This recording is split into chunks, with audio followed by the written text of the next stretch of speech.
Hey there, everybody, and welcome back to Black Arrow Gaming. I'm Bob, back from where Age of Wonders 4. We got a lot of work to do in this episode. The toll of seasons has struck and targeted my capital city, so we're kind of dealing with that right now, while also warding off an invasion from Yellow. And still, actually, you know what? I forgot to check this before we started recording. Yeah, they did take Celestial Haven back. That's no surprise. I was trying to siege that for the second time, actually. And unsuccessfully so. This event kind of threw a wrench in everything. For anyone who doesn't know, the Toll of Seasons is just like one of those world map events that can trigger and targets different cities with armies of these kind of natural beings, including those giant deer tree looking things. But yeah, we're going to try to deal with that in this episode. Before we get started, let's go over your feedback. First thing that I wanted to do was talk about the giant axes and the fact that they'll be losing single shot in the forthcoming update. This from Indrid Casts and Sarah Feingold, and it may have been some others as well. The giant's axe, let me find Hephaestus here, has a property on it called single shot. There's a lot of weapons that have this property. It's listed right down here, melee base single shot. So you know that this is a melee attack, it's a base attack, so abilities that modify base attacks modify this, and it's a single shot attack. The single shot status, what that does is for things like meteor strikes, for example, base attacks gain 4 fire damage, and all attacks gain demolisher. But then it says effects are increased for single shot attacks. I was aware of this mechanic, I just didn't realize that this is what it was talking about. But yeah, so damage from single shot attacks is usually doubled when compared or when these enchantments are applied. So damage is usually doubled, chances to debuffs are increased by 30%. What this effectively means is that since Meteor Strikes normally does 4 fire damage to the target, if effects are increased for single shot attacks, it would do 8. And that would be to everything that Hephaestus hits directly with the attack, so it would be up to 2 units. This is getting taken away, and I think the logic behind it is probably because the giant axes can hit 2 targets, so it is just a straight nerf. Same thing with Searing Strikes. It would be, for example, 2 fire damage and plus 20% damage against targets that are burning. I believe this probably still stays, although that's actually going to get changed in the next update too, I think. I know that's getting changed for Searing Strikes. That comes from the enchantment. That's only going to be 10.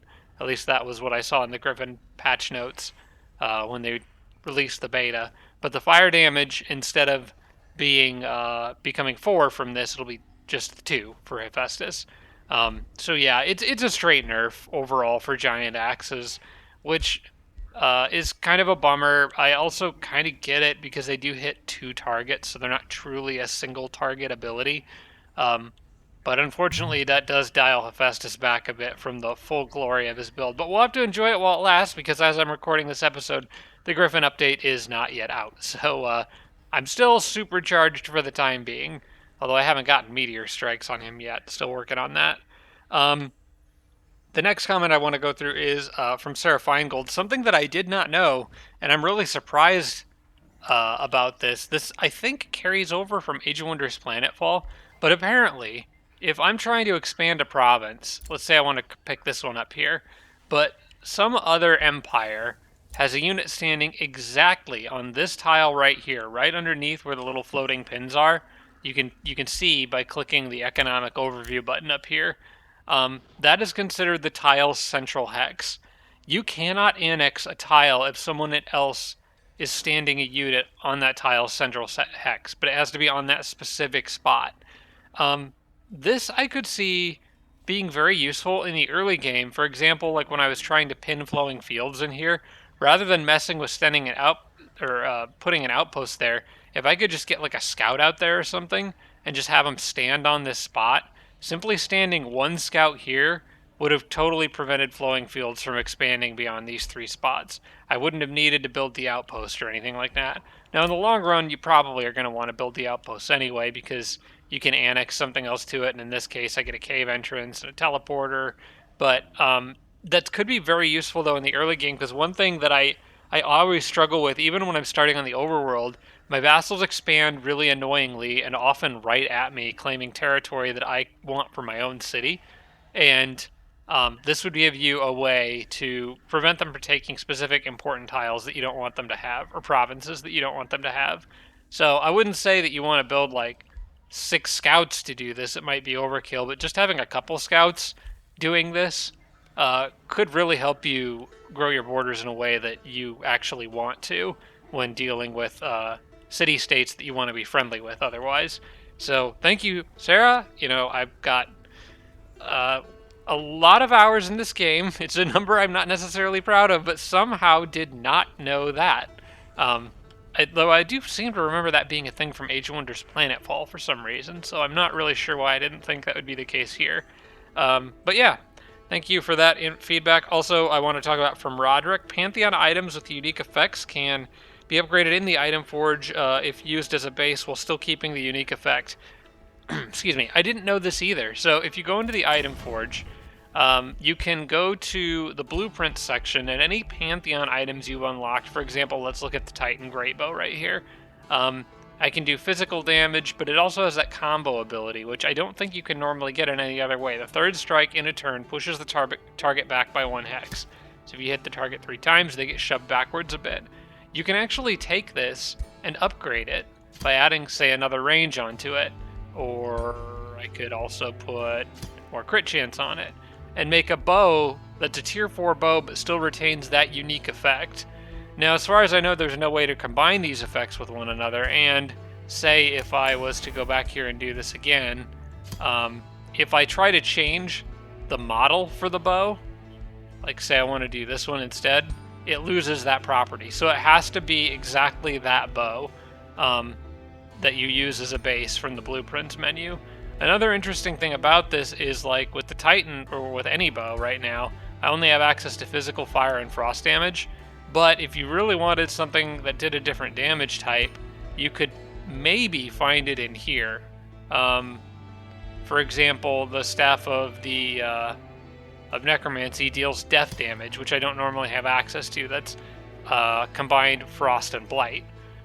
So there's like interesting ways of getting around your item material or your magic material limitations. Not guaranteed that you'll find what you want in there, but I did think that's kind of cool. At some point I need to stop and actually look through all of this and see if there's anything in here that would be useful. For now, I'm going to leave it. I am a little low on magic materials at the moment. I did want to check though. I want to run through my heroes. This reminds me to run through my heroes and look real quick to see if I've got, make sure everyone's got healing items on them. Which not everyone does. I think I was a little low on magic materials. Actually, I don't have really any on these people other than like the Rod of Healing. But I kind of want the little items that increase health regeneration for your army. Can I afford to get some of those? For this, I can just go in here and find... Well, actually, I don't know. Would there be any blueprints that would... I think these are all weapons for the Pantheon. Yeah, the Pantheon stuff seems to all be weapons, so I'm going to want to go into this menu and find... Normally what I do is I take this little vial that looks like blood or a healing potion or something. I actually can't get any healing on it. What does that require for the army healing? Army recuperation requires a rainbow clover. I do not have access to that, so that's probably why I'm not making any of those. Alright, well, we'll just save our magic materials and probably dump it all into weapons later. I'm kind of waiting for Hephaestus to get that final giant upgrade for this stuff over here, but it might be too far away because I've been dumping all his points into powering his fighting abilities up. Although this does give him a 10% damage boost damage on attacks over there, which is pretty nice. I think I'm probably going to take Meteor Strikes with him next, even though we did just describe how that was about to get nerfed, so we'll see how it goes. I'm not exactly sure when the Griffin patch drops, so we're kind of playing it by ear here.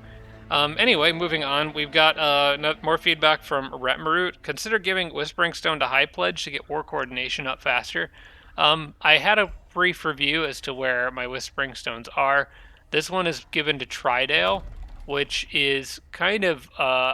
Tridale kind of needs to keep that one because there's so many enemies in their land, and they're having trouble expanding. However, the fact that they're having trouble expanding also kind of means that they don't need it to a certain extent because... you know what? Actually, that's exactly what I think I'm going to do. I think I'm going to take theirs away because I did have a look, and well, Flowing Fields is already Supreme Vassalage. These guys are like 7 turns away, I think. Yeah, 7 turns away. And then Mana Font up here, which this has apparently been going up real slow. They're 3 turns away now. So in 3 turns, I'm going to have another stone anyway to spare. But I think I can afford to take one away from Tridale for 3 turns. That should be fine. Because the borders, their main source of unhappiness is increasing their domain, which I guess I can do here. Now that I think of it, I actually do need to do that. What do I want? Probably a mine because I get both. Yeah, a mine makes more sense because I get both gold and mana from it because of that Empire upgrade ability. So I'll take the mine there. And then this is probably a 0 city stability, and it's getting 5 from... Oh, no, it's getting 20 from the Whispering Stone. Alright, I should leave that in there. We'll just wait for Mana Font to finish, because they're very close to Supreme Vassalage. But once they're done, I'll move it up to High Pledge. Tridale needs to hang on to that for now. They're not in a good way at the moment. And it's mostly because they're constantly being invaded or constantly have pillaged provinces. Not a whole lot I can do about that. It's just become a center for enemies to try to attack. Then final comment comes from Jared Richardson, suggesting to arrange stacks in specific ways, bearing in mind that 2 directly conflicting stacks always start the fight in the center. Jared actually went into a little bit more detail on this, where if you're really creative with your unit formations, you can put like faster cavalry units on the flanks with tankier units in a center army, and then attack with the center army, and then the battle will start with fast cavalry on the flanks, and you can get a little bit of an advantage that way. I think it's a cool idea, a little creative, maybe a little complex to pull off with what I'm trying to do, though, considering the stack you normally want to attack with is the one that has faster units in it because they have the movement to actually initiate the attack. And I also don't have enough cavalry units for that to really matter that much. But I do think the takeaway from this for me is to try to remember that the stack in the center is going to be the stack in the center of the battle is going to be the stack I attack with, and the stack on the enemy side in the center is going to be the stack that the enemy is directly defending with, the one that I'm attacking. So I can sort of choose who's in the middle fairly easily. And I probably need to make sure that I'm doing that when I'm fighting large stacks of units. For example, that big battle I fought up here with these Toll of Seasons creatures. Alright, with that, let's jump into some gameplay here. Toll of Seasons, I do have 3 turns to deal with this.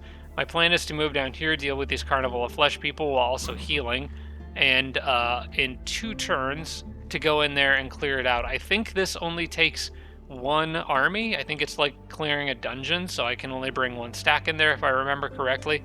So we're going to try to do that. In the meantime, I need to get my Pyromancer out there. I think this one, yeah, Hephaestus' armies are all full up. Yeah, they're all full. So I want to get this Pyromancer back here. He can fill gaps in these armies that were left by the units that died. So I can put him here. I can also put that archer with him. Actually, that archer can make it all the way down to one of these, so I may as well. Who's missing a unit and maybe doesn't have an archer? That stack right there would work for you. Yeah, let's put you down here. There we go. And just kind of top off those armies with some admittedly crappier units than what they had. I probably need to build more, and I should probably make sure they are of this person's house. Like I said, I want to try to keep units that can evolve with this guy.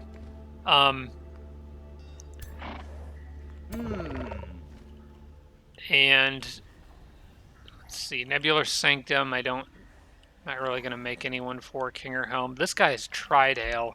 I'm not really building troops in Tridale much. But that's the one with... Wait, hang on. Do you have... What house is... Oh, there it is. House Grain. Do I want to try to build this guy some troops? He really... Well, what I could do is I could build defenders with this guy and then send them to the mage's army, because the mage wants to evolve stuff right now. That's his shepherd trait. So, which actually, did he fulfill his major ambition for doing that last battle? Only animal, plant, and elemental units on your side. Everybody should be an elemental in this group. Oh, this person threw it off, the Night Guard. I need to get them out of there for the next fight. Okay, I'm actually going to back them off now, or else I'll forget. They're not one of my race units, so they're not actually an elemental. Everyone else should be. And then that'll get his major ambition. But then I still want to evolve units in his army. So what I could do, how many of my mage's units do I have out here? He's got quite a few, I seem to remember. Another Liege Guard there. A lot of these Liege Guards are his. Okay, what I'm going to do is I'm actually going to build some defenders out here. At least one, and start sending them back that way. Since this city can't make Liege Guards yet anyway, I may as well make defenders here, send them to the mage can help evolve them, and then in the long term they can stay with this person's army, because they'll be of his house. The house, I love feudal aristocracy. It gets a little complicated, but I do think it's fun. I like trying to manage which units are in which house and getting all the bonuses that I can for them, because they're very strong bonuses. They just take a little planning ahead to make it all work. Arvik cast Flash Freeze on me. Who did he hit? Oh, he hit High Pledge? Or maybe he hit these guys that were in High Pledge. I think it was those guys that were in High Pledge, and they've since backed off. Did I send Rally of Liege units to High Pledge? I think I did. Yeah, I burned through all those points. I believe I am reinforcing them so that they don't have to, so that they don't get rushed by what's the alligator's name? I can never remember. Logar. Okay. So we got the Mist event is well underway. I would like to check these domain invasion notifications. We're well aware of that one. Oops, I accidentally right-clicked it. Province is being pillaged. I'm aware of that one and that one.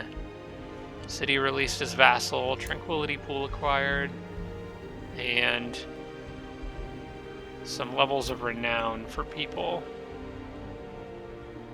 He must have gotten some. Who'd he evolve or promote? Must have been a couple other units. Yeah, there was a couple other units from the last episode. Hall of Geomantic Resonance is done being researched. I want to start building that probably, especially in my capital. That's a very powerful upgrade. It's also a very expensive upgrade, but I think it's worth doing. In fact, I should probably build that thing in pretty much all of my cities. Again, as we discussed, it gives different benefits depending on the type of terrain. I don't think Kingerhelm benefits as much from it, but my capital has like 3 different types of terrain in it, in its core province. Fungal fields there. It's got normal ashland. Well, that's technically outside the border. There's normal ashlands there, and I think it's got a mushroom forest there. So it's going to benefit from 3 of those 4 effects. It just won't have the mana one. None of my cities will have the mana one, but it'll get all the others. What about this one? This is probably all just ashland here. Well, actually, no. This core province goes over here, doesn't it? And gets mushroom forest at least. Do I have any fungus fields in here by chance? That would be nice. No, it doesn't look like it. And this is going to take a very long time to build it. I don't think I could get away with building it in Tridale anyway, because someone will inevitably siege the city and cause me to not be able to finish it. What about here? Is there any fungus fields? I do have the forest, so I get the production from it, and then I'll get the gold from it being ashlands. It's also worth kind of mousing. I wish there was an easier way to do this, but you can mouse under the city too and see that's a forest tile technically. Well, this one is ashland, chasm, ashland, chasm, mushroom forest, and ashland. Okay, so this one looks like just forests and ashland. So that might be a good city to build it in. And then I think Kingerhelm. It looks like all just ashland. The fungus fields, you can kind of see little grass pieces popping up. It's just the tiles under the city that you basically have no idea and have to just check manually like this. Ashland. This all looks like just straight ashland. There's not even forest here, which is unfortunate. This city could use some production. I'm having trouble highlighting the one next to the capital. There we go. Yeah, no forest even for a Kingerhelm. So my capital benefits from this the most by far. So that's fine. We'll let that play out the way it is. This city's already busy building something else anyway, and this one I can't build anything in right at the moment regardless. Although I will clear them off on this turn. So, in fact, I'm going to clear all of this out on this turn, because Hephaestus could go here, and then he could run over there. I do need to make sure these guys can yeah, all the big armies can get in range, so I think we're good to just charge. This seems like the fastest route to follow that road. And then I will use the knight to initiate the combat. Advantage of attacking with Hephaestus is this also does put him right in the middle, which is fun. I think I'm going to turn off spells for this one.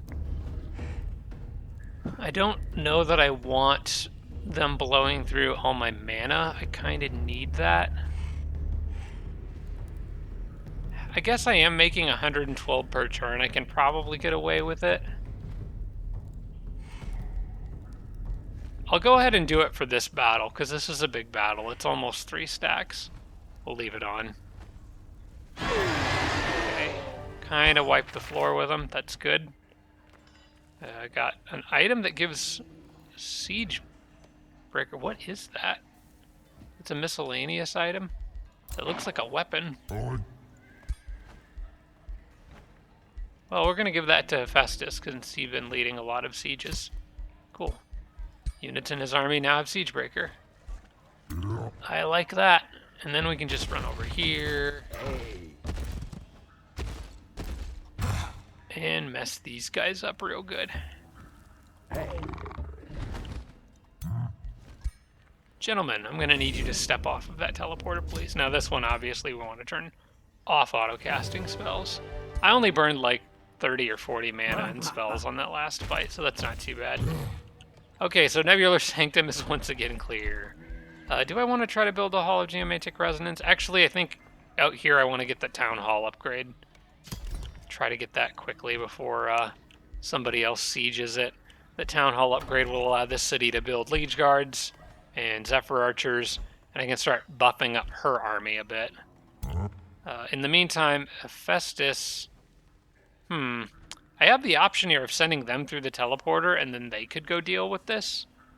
But I don't think I want to do that. I think the armies that are out here, since I'm going to be forming into a single stack, I think these guys can handle it.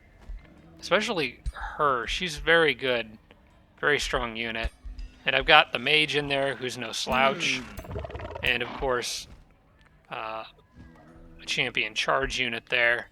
If I bring a couple Zephyr Archers with him, I think we'll be okay. I think Hephaestus can stay out here, and I think he probably should. What I can do, though, is the enemy has left this teleporter up. So I can actually warp back here now and maybe take another shot at that city. The only problem is this NPC army of Milestone here. But if I warp over here, they might change directions and come after me. They may be going after Hephaestus. They might not be going after a specific province improvement or anything. Then the other question is, do I want to try to get another teleporter out here? I think No, I think I'm a little overkill on the teleporters if I build another outpost teleporter over there. I think this territory just needs to be expansion for the city. We've locked down the cave entrance, so the enemy can't get down here unless they come over here and build an outpost like in this direction. I kind of doubt they'll do that. So I think I'm good. And I'm gonna just send Hephaestus back this way. We're gonna hope these guys change direction and come after me over here. Let me make sure that everyone can make it through that teleporter. It looks like we're good, so... Yep, we're good. Alright, well, I actually get to make some use of this, which is fun. And we'll just go make another run at purple and keep hitting them until eventually something works.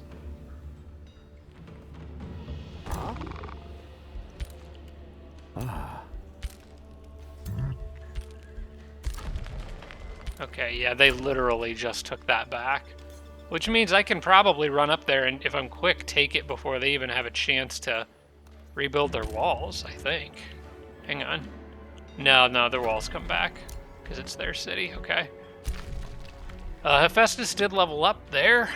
Do we want to do meteor strikes, or do we want to start going down this route and then get that 10% damage boost on attacks while also working our way towards higher level items?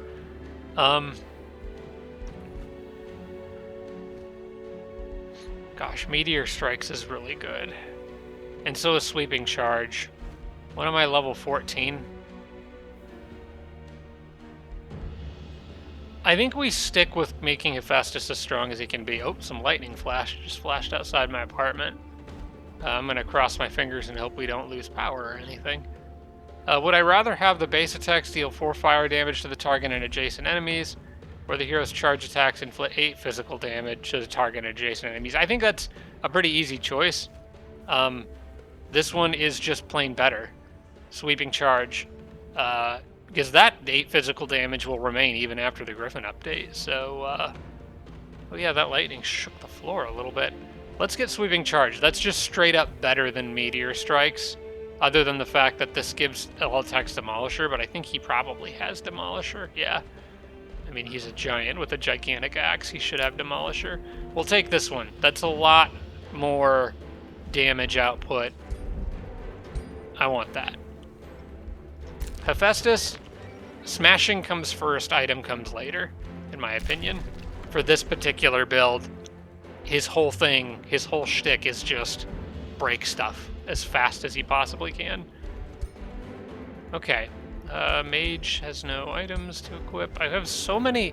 I wish the game generated a little wider variety in armor types, but I think it's because I'm killing heroes and I'm pulling a lot of this stuff off of heroes, and just their chestplate generally seems to be the best thing they have. But, like, I have no helmets, no shoes, I only have a couple of random items, no extra rings, but I have all of these freaking armor options. I guess it's worth glancing through them. Normally the robes do mage stuff, but none of those look particularly good. Got status. I got that one is a good one. I got a tier 4 there. That guy's already wearing a tier 4. She is wearing a tier 3. I will probably bump her up to I'll probably bump her up to this one. It gets her 10 more health. I lose 2 status resistance and get 1 defense. Actually, I think I'd rather have the status resistance on her. She's a pikeman, so I already know Hephaestus is wearing what I want him to have. And he's got 3 defense and 5 hit points. I think I will give him this one, even though that says it's a tier 3. Yeah. Let's do that invigorating chestplate on him. I think that's a little better. I really value status resistance, like, a lot. So, alright, and we're at the end of the turn, so I think we can carry on. I believe these guys are all out of movement, yes. So let me drop a quick save in case of issues. Oh wait, one other thing. I have to select my next research. So I'm going to... I looked at this before I started. I have Summon Elemental as an option, Summon Copper Golem. What I really want, if I go into my tomes here, is Geomancers. They're basically going to be, because I'll be fighting mostly on Ashlands terrain, they're essentially better versions of the Pyromancers. And I want them, but I would have to spend on every shuffle 60 mana, and that is just not worth it with the way my economy is right now. I do anticipate that I will have more mana in the future, and Summon Elemental is pretty versatile because you can get different types of elementals depending on the terrain, but I will mostly want the fire ones, which are also kind of like better versions of my pyromancers, aside from the fact that they don't get any of my race transformations. But the handiness of it is the fact that I can summon it as opposed to building it, and if I can get better mana income later in the game, that could actually be useful. The Copper Golems are a worthy mention, I think, because it does give me a polearm unit. They can evolve, and they also benefit from, interestingly, because they're a construct, they benefit from the final tome, which I guess a bit of a spoiler alert here from my build, but I don't think it matters too much in a game like this. The tome that I'm targeting at the end of all this is Tome of the Creator, which is Shaper's Touch. That's going to give benefits to all of my units because they're elementals, but it also benefits constructs. So this plays really well with any construct-heavy builds. I love combining this with gold golems. The bronze golems are a good combo with this. That's also really fun with if you're doing using the iron golems as heavy tank units. This is a very powerful combination. So constructs are going to benefit from that. So the copper golems aren't a bad choice, but I just don't think they're the best choice. I think I would rather get the elementals because I don't have to evolve them and because I can summon them, which later in the game might be an advantage. It does take longer to research though, so I am kind of taking a bit of a hit on that. Actually, what was the next tome in my build? I think I was going to go for Tome of Devastation next. Yeah, that's next on my list. So that gets me Flame Burst weapons. Mostly for Flame Burst weapons and the affinity. I need the Chaos affinity. I need to get it up to 6 so that I can then get the Tome of Chaos channeling afterwards. And we're going to get Scions of Flame from that. This also gives me straight up summon Magma Spirit. Actually, now that I look at that, Magma Spirits are the ones I'm going to want. So summon Elemental from Tome of Geomancy actually doesn't really do me any good. So I am going to do Copper Golem. Mostly because I can research it faster. And I'm going to get Magma Spirits from Scions of Flame or Tome of Chaos Channeling anyway. So I may as well just do this. Just because it gets me through my research faster. Okay, I'm good with that. Let's go to the next turn. I'm glad I caught that. I forgot that there's different ways of getting those elementals. I think the one from Geomancy is fun because it's very versatile. You can get different types of elementals with it if you want a variety in your build. For this particular build, it's all fire all the time. And that actually kind of works because none of my enemies are going to have a fire weakness or resistance because none of them are going into chaos. At least not yet. So I don't have to worry about people resisting fire, at least. Although I might have to watch out for anything that does frost damage. Although I don't think Scions of Flame gives you a frost weakness, but Magma Elementals would have an inherent frost weakness, though. But yeah, the Summon Elemental is cool because you can, like, summon it on this ice and get an Ice Elemental, or summon it on the Ashland to get Magma, or... I'm not sure Earth is probably one you get from Desert, I would guess. So yeah, it's versatile, and that makes it kind of fun. Where are you going, pal? I don't think Hephaestus is done beating up on that city yet. I do want to watch and see what this guy does, because I'm hoping he chases Hephaestus.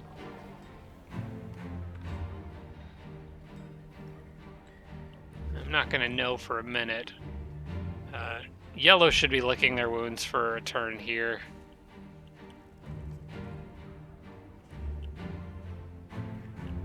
Alright, and purple is probably also still reeling from losing all their crap. They're just running off down there somewhere. I guess they do have a city down there, so that kind of makes sense. Is there an astral rift right next to them? Has that always been there? And they just never got around to clearing it? I'm not really sure. I don't think they would have summoned it. because they are all on the same team. Yeah, no one would have summoned that in there. Interesting thing about the Griffin update, one of the things that I noticed in the patch notes for it was that those spells that target an enemy province and turn it into like a bandit camp or something, those will now, when the province is converted, it will not be hostile to you if you're the one who cast the spell. They'll like be neutral with you. And I think there's other mechanics surrounding infestations where they can sometimes be neutral now, which I find to be interesting. I don't know what these guys are doing, but they can't pillage anything from that direction. I think they're just wasting time. Maybe they're going after the city. They might try to siege Tridale, which would be a bit of an annoyance. Is it worth running down and killing them, or should I just go after Purple City? Problem is, if I go after Purple City and they do siege Tridale, because they do have a hero, so they can siege it. If they do that... Oh, these guys seem to be going after Hephaestus. Okay, there's 2 armies down here. I think I need to just clear this crap out. And they also have a hero. Where are you going? Because you can't go this way. The only thing they could be doing going in this direction is preparing to attack Tridale. There's nothing else. They wouldn't have made that move otherwise. They would have gone around. So I think this army must have intentions of attacking Tridale, because there's no other reason for them to go out there. Which means I think I need to deal with them now. How much extra movement will you guys have after all this? Yeah, I'm just going to go back and deal with this stuff. I don't want to take the chance. And then I can leave Hephaestus. Yeah, we'll leave these armies all together just outside of these walls. And then we can come back up and make it to wherever I might need to go next. I do need to get in the habit of checking to make sure nobody got hit with the the burden of guilt. Oh my gosh, what is wrong with my brain? Let's collectively decide to not answer that. Okay. This is easy. We don't need spells for this. Padded Scorcher, yet another. Oh wait, this is a shield. Okay, that's a tier 4 shield. That's different at least. I do have a few shields already though, so I don't think I'm gonna need that, but it's probably worth checking to see if anyone could make use of it. I think this Death Knight has one. He's got a lesser spirit shield.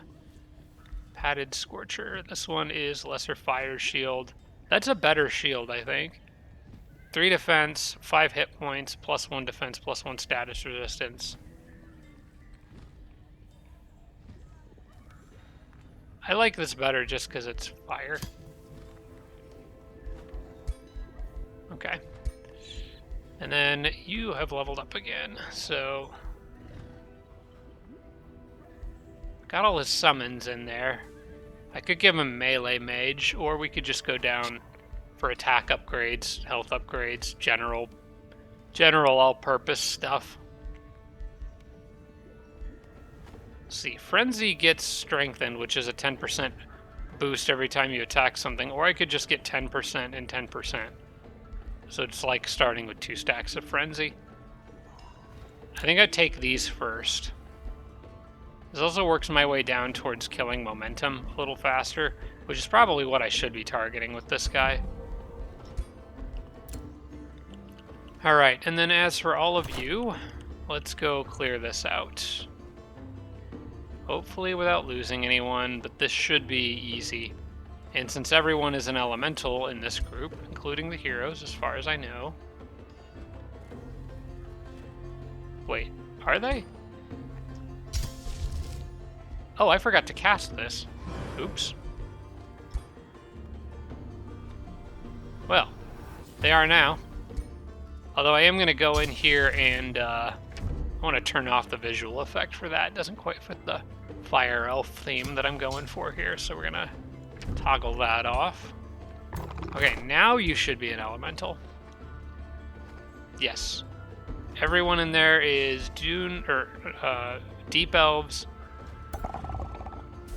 Deep elves. Yeah, we're all good. Okay, so this should trigger my mage's primary ambition or whatever. I'm going to attack with you. We can just do a regular old auto here. Okay, we are all good. Somebody even leveled up there. I'm going to continue to collect these items until I get that upgrade for Hephaestus where we can break them down and get more materials out of them. Until then, we're just kind of being collectors. Alright, and then I'm going to move everyone over here and get ready to deal with that on probably the next turn. We just need this guy here to patch himself up. Finish patching himself up. He's got that Pegasus mount. Do I want him to have something else going into there? The Pegasus mount is good because he can fly, but the Frost Wyvern mount I think is better. Actually, yeah, it is better because it gives him all of that plus frost resistance. So sometimes the game can be a little funny about switching a unit's mount before moving them, so I'm going to actually move them first, and then I can put everyone here, here, and here. I can move this Pyromancer down here. I can even add this person back because my mage should have gotten his major ambition. He did. And now because he has Druid, all the units in his army are going to be getting 20% more hit, or 20 more hit points and minus 20% unit upkeep. Which means that once I'm done evolving units with him, like these low rank guys, once they're done evolving, I'm going to want to switch out and put more expensive units in his army to take full advantage of that resource discount. He also has leveled up again. I think I'm going to use him... Actually, I don't know. I want to go down this center line because it gives me access to this maximized magic, which is very good. But I can also go down this line here. I think for this guy, I want to go down this line here, get channel power, the 2 magic damage output, the +1 range on magic damage effects, and then arcane strength. So this is all going to get changed in the Crippen update too, because mages are getting a bit of an overhaul. But yeah, I'm not sure that he probably won't be the army leader in this next battle, which is why I'm not getting him endurance training yet.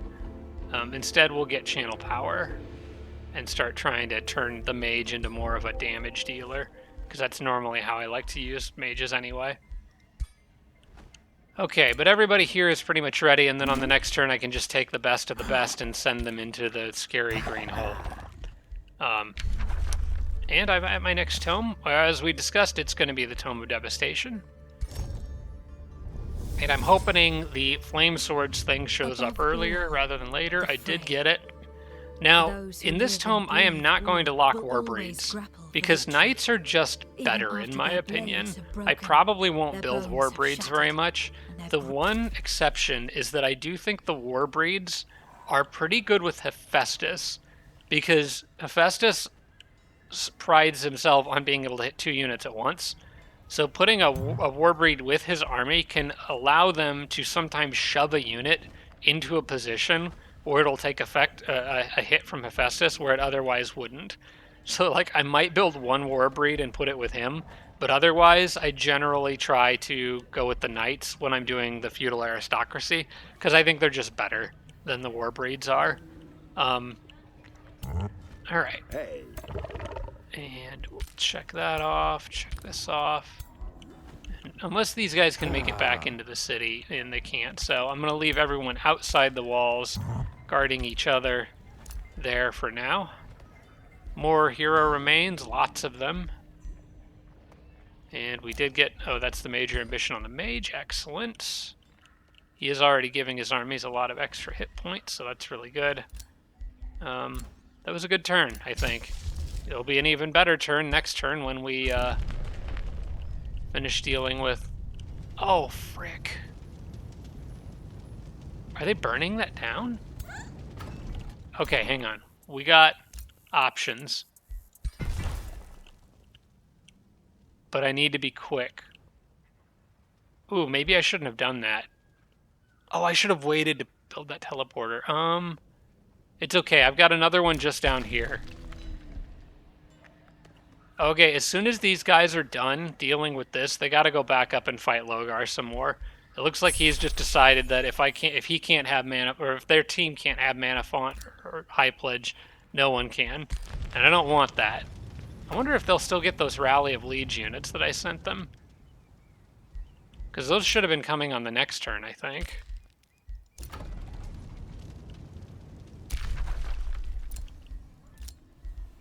Okay, I'm familiar with my domain getting invaded. Interesting. Okay. Well, we got 4 turns. I think that's plenty of time. I should be able to get in here, do what I need to do, and then get all those units to that teleporter on this turn, I believe. So let's go to the next turn. There's always something. If it isn't High Pledge, it's something behind High Pledge sending crap at me. I need Logar out of the game. He's just been a troll this whole game. He's been by far the most annoying enemy. And I think it's just because he's the one that's attacking from a different direction than everybody else. I think Brown will eventually be annoying. Although this isn't Brown City, this is an independent city. I thought Brown was building down here. A long time ago, I kind of thought I might try to put a city down here, but that got put on indefinite hold.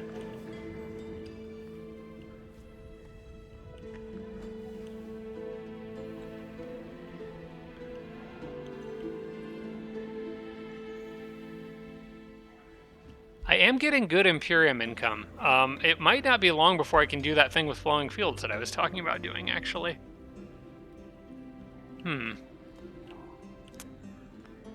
I think I probably need to prep for that. I think on the next turn I probably need to start demolishing that outpost. Because I think it was 1,000 Imperium that I needed, or somewhere along those lines.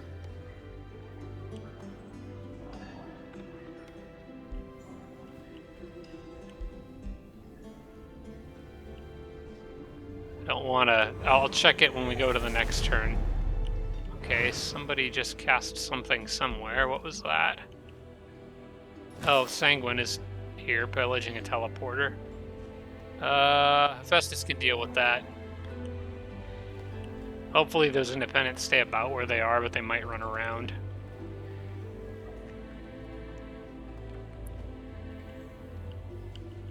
But yeah, these guys can run up there and deal with that before they're done pillaging it. I'm surprised that's all they sent, though.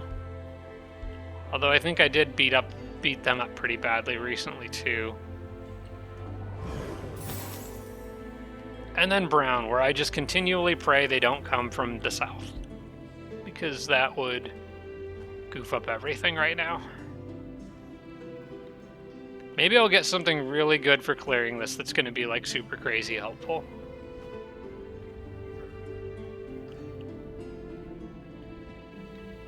Alright, I just need to remember, when it gets to my turn, I'm just still painting around looking for any movement. But when it gets... Oh yeah, I need to see where those guys go. They're trying to get to Hephaestus. They keep running around the wrong way. It's fine. They'll chase me up when I move up through here.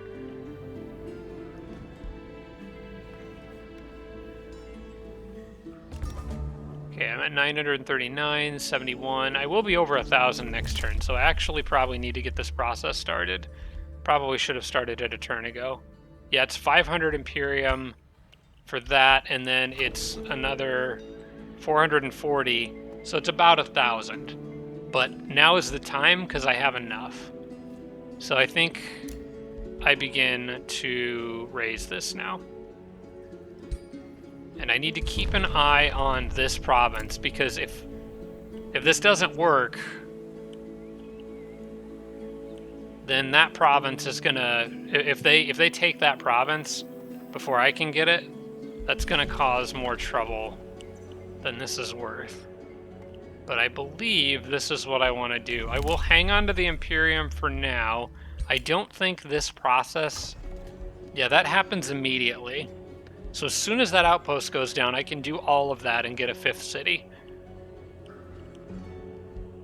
Okay, let's check the domain invasions so we know where everything is. That's Sanguine. And they're already on that teleporter, of course. Because why wouldn't they be? That's just what they do. And my pikes aren't enough to deal with it. Okay, well, we'll use the other teleporter. We'll still get there in time. And that's that domain invasion, and then, of course, that farm getting pillaged. That's fine.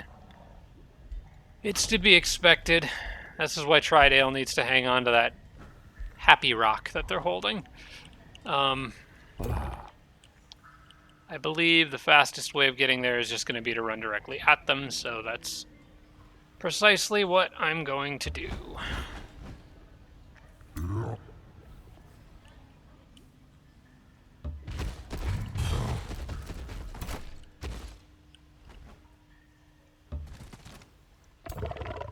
Okay, they're all close enough that they can cover each other. Wait, hang on. What just happened? Oh. Oh, whoops, that's the... Okay, I didn't mean to send him that way. That was the defender I just produced in Tridale.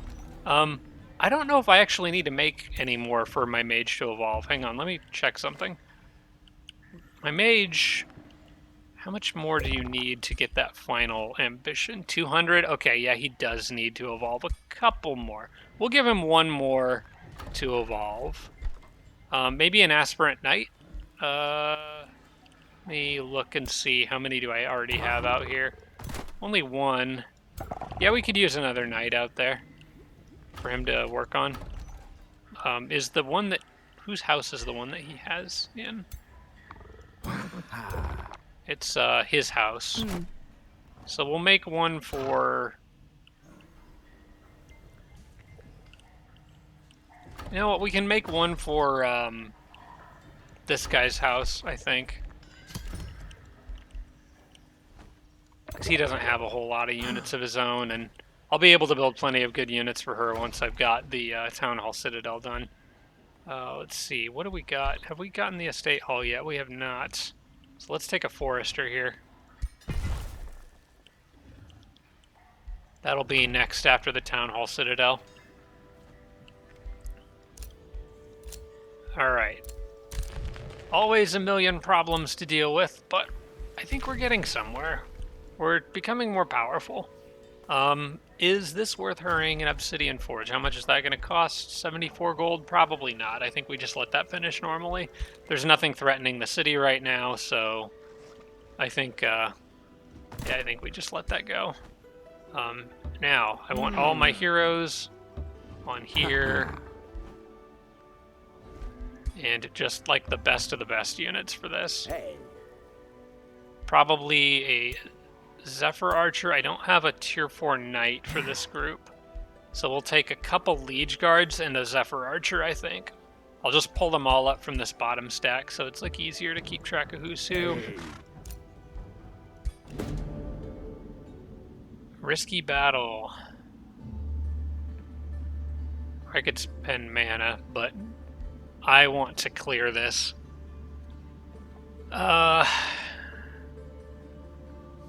I think I'll be okay. I really hope I don't come to regret this. But Hephaestus can't do this now. That opportunity has passed. I should be fine. I do have the upper hand in terms of army strength. And those Liege Guards connected to heroes really do go a long way. What do I need to watch out for here? Conversions. Each time they take damage, they get a stack of regen. So I'm going to want to focus down specific units quickly if I can. Horn God the Summoner, she can insta-kill stuff. Alright. I think I can handle this. I'm going to allow spells for this one and do auto combat. Ooh, that did not go well. Alright. Well, I have to win this fight. There's not really anything else to it. Oh, I did make a slight mistake there. Not all of these units have the For the Liege bonus, I don't think. This guy doesn't. So, oops on that. I should have brought a different Liege Guard in. Okay, there's nothing here that hurts me over time. The Spelljammer is mine, so I don't need to worry about that. We need to isolate them and kill them off one at a time. I think the regeneration, the AI was probably like spreading out their damage too much. And what's a good position for me to get into? And who needs links? I think the two that need links are the melee heroes. I want to get you front and center as quickly as possible, and we're going to get that matriarch summoned. You can go up here. And then I want to get these links set up between these guys.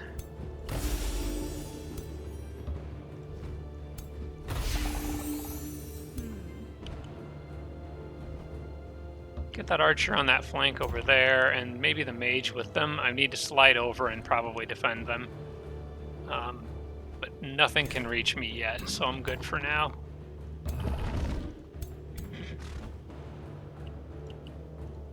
I think this is okay for the moment. I should have probably moved that guy up a little further, but this kind of works. Alright. Now I can drop this on them, but it is worth remembering that will trigger all of their regeneration. I'm not sure if I want to do that yet. I do have Abducting Cyclone, so that can be used to pull units into bad positions and possibly isolate them. This guy wants to charge my mage. That's not okay, but I will let him charge her. We can defend her with this Liege Guard. Leave him in a position where he can charge kind of whoever he wants. I think I'm going to let them charge, and then I'm going to try to light somebody up. It looks like they are thinking about it with that deer guy. So I think a setup like this looks okay. They don't have a lot of huge AoEs that I'm aware of.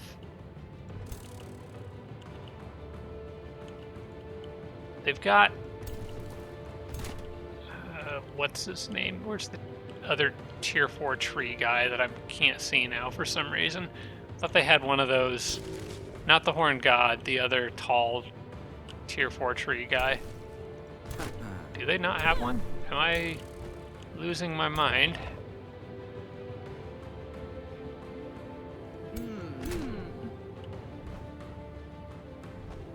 Okay.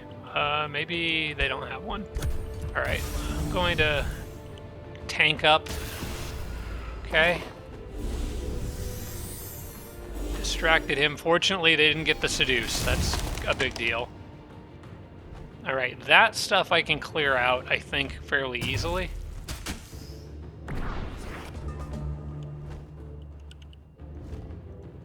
This did really get dropped in an annoying spot, though, didn't it? Because I kind of have to hit my own guys to get rid of that.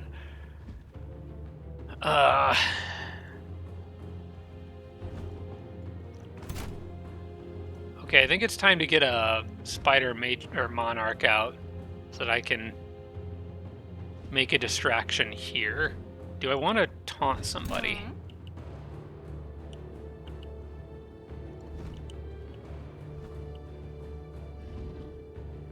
I do. I think I want to taunt this guy. Although it's unlikely to work.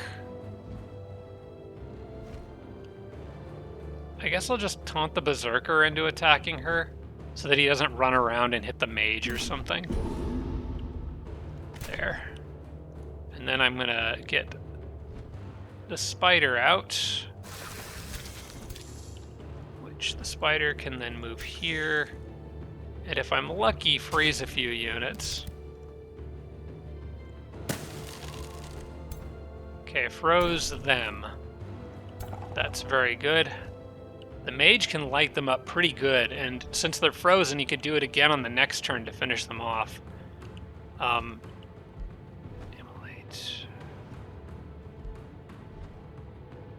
This only targets enemy... Okay, this only targets enemy units. This is a great spell to get those mines off of me. I'm gonna do that.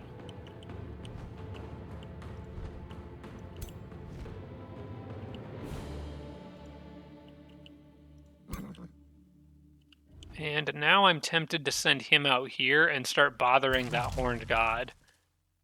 He's got animate flora, though. I could easily get outnumbered if I'm not careful. He also... I do have healing on this guy. It might be worth just doing that right now and keeping these liege guards in tip-top health, because she's going to take a lot of damage probably on the next turn.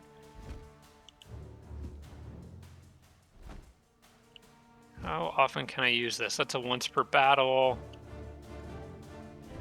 See, dropping that is tempting, but it's just going to trigger regeneration on a lot of units, and like I said, I kind of want to target one at a time here.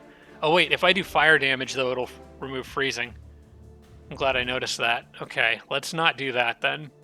Let's instead get rid of the nymphs so they can't heal stuff. Yeah, that's better. Just start killing little things. Just to clear units off the map. This guy can come over here and get a pretty nasty hit on that berserker. Or it could just heal this guy. No one can threaten my mage right now, which is important. I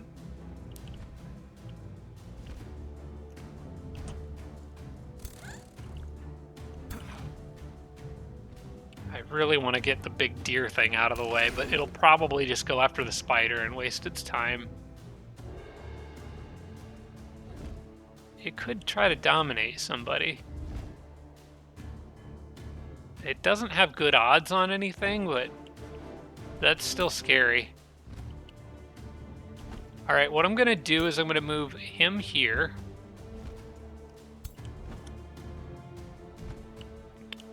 I'm going to move this guy probably here.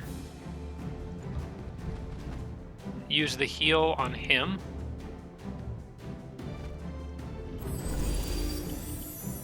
And we're going to tank for another turn.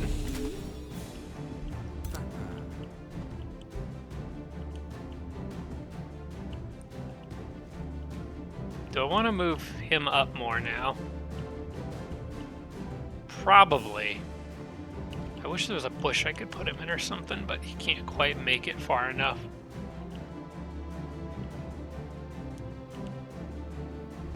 I think I'll just put him here for now. It's okay if we risk the liege guards, we can get more. I need to protect the heroes primarily. I don't have the mana to get the heroes back. Okay, you're gonna go after the spider and you missed on whatever you tried. Ah, they got that 20% dominate. That's annoying. Well, at least they used it on that spider and not on something more important. The mage can kind of melt that spider, although the mage can't hit the spider, unfortunately.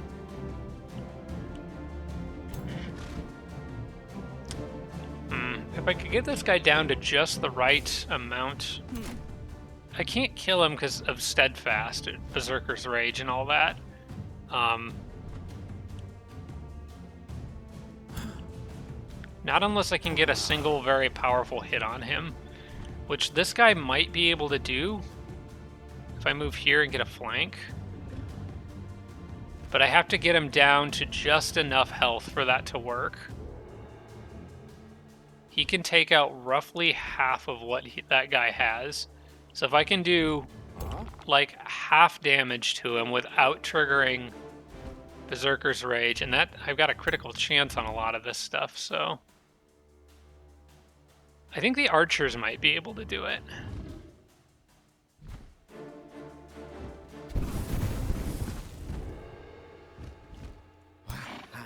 Ah, he needs just a little bit more damage. This might be a good time to use Ignite. No, that's too much damage. This guy's got a 20% chance to crit.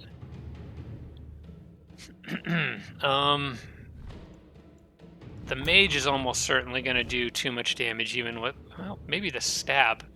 If I stab him with the mage, that actually would work, but I feel like that's a bit of a waste of the mage's abilities for this turn.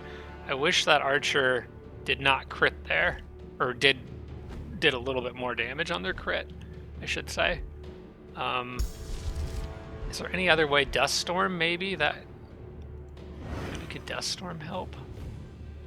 That would not trigger. That would do a blind. That would blind maybe a lot of stuff. Dust Storm might be good here. That's going to do 47 damage. He's got 54. Dust Storm would need to do 7 for that to work. And that's exactly what it does.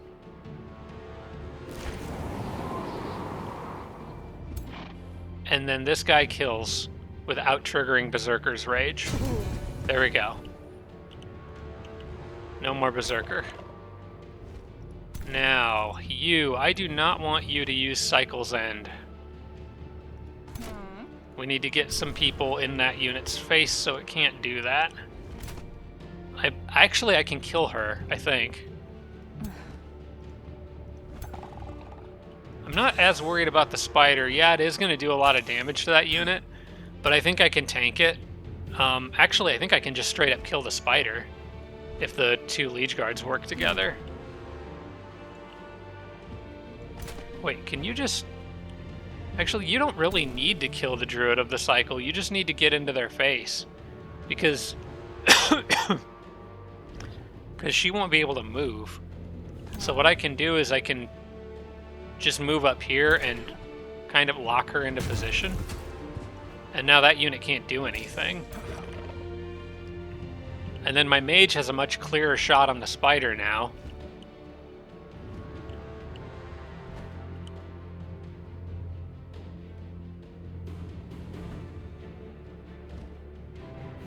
Yeah, I think I want to get rid of the spider before it damages this guy anymore.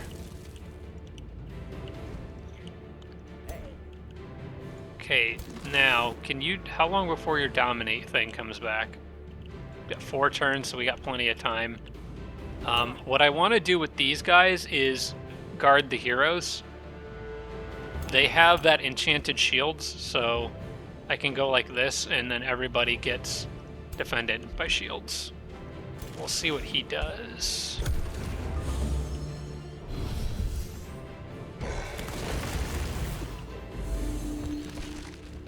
Okay, I might need to consider healing him, or healing will cause her to turn around. Unfortunately, I don't really want that. I could also just disconnect him and run him away. This person's, like, absolutely dead.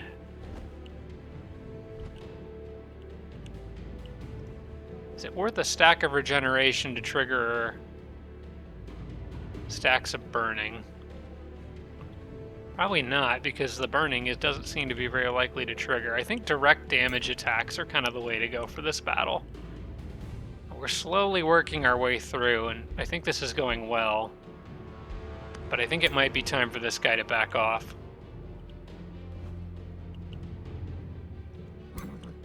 I just need to make sure that I'm not backing him off too early. If you go here, how much damage can you... You can't really do a lot of damage to that Spring Fairy, can you? And the Druid of the Cycle does need to die here. I'm just trying to figure out if there's a way I can use her to heal him. Or if he's no longer worth keeping in the fight. Alternatively, what if I used Abducting Cyclone here to pull one of their units into a bad position? If I kill that unit, then the next one it would pull would be the Horn God or the Fairy. I would love to kill... What I would really like to do is kill this unit with somebody else, and then use Abducting Cyclone to pull the Horn God right in front of her, and she will tear that thing apart.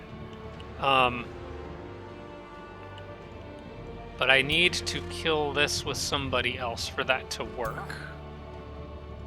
Which I think is possible. I'll do the charge attack with this guy. Who are you linked to?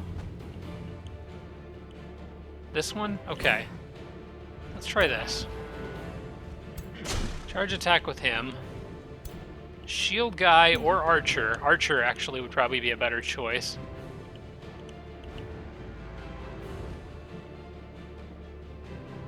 Move up one.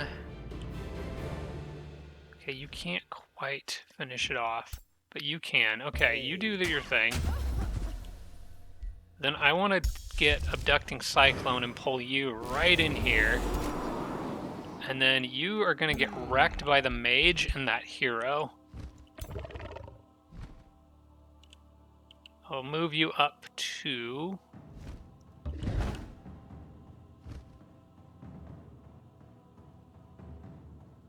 Should be able to maybe get some burning stacks on it.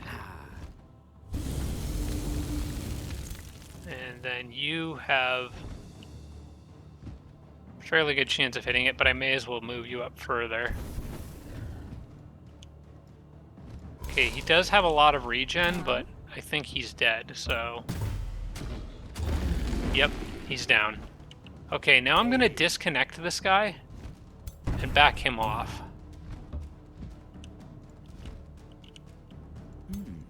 I think the rest of these people can handle what's left just fine. Just playing around that regeneration. Yeah, we'll let him go into defense, it's fine.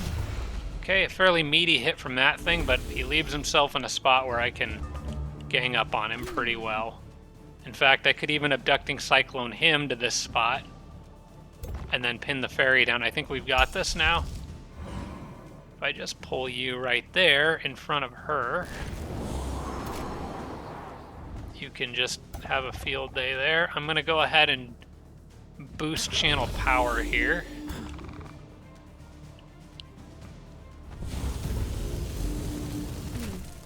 And then you should finish him. Down he goes. Okay. And then I can trap the fairy between this guy and my other shield. And then I believe the archers finish him off. And that's that. No losses. All right, much better than a full wipe.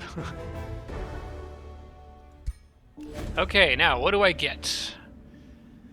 It's been a long time since I've done this. I know you can get the lots of binding fragments and essence out of that. That's really good.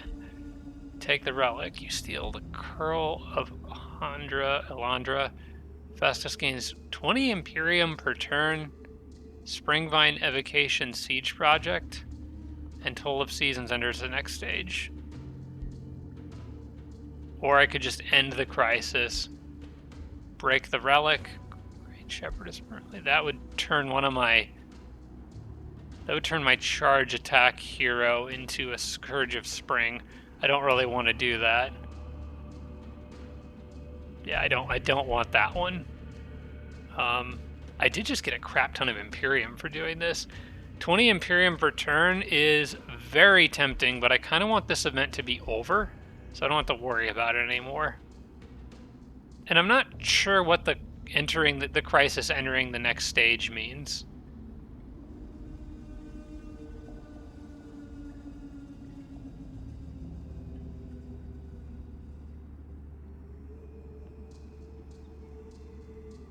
Every 2 turns in combat, a random ally is healed by the Healing Roots spell. Healing Roots is 10 temporary hit points, 2 regeneration. That's pretty useful and gives Siege Project bonus. Oh man, I don't know. It's between these two. Either I get a crap ton of binding essence and stuff right now, or I take that relic and get 20 Imperium per turn. And then the Toll of Seasons continues. I don't know what this does though. I want this event to be done, but I also really want 20 Imperium per turn. That's a lot of Imperium.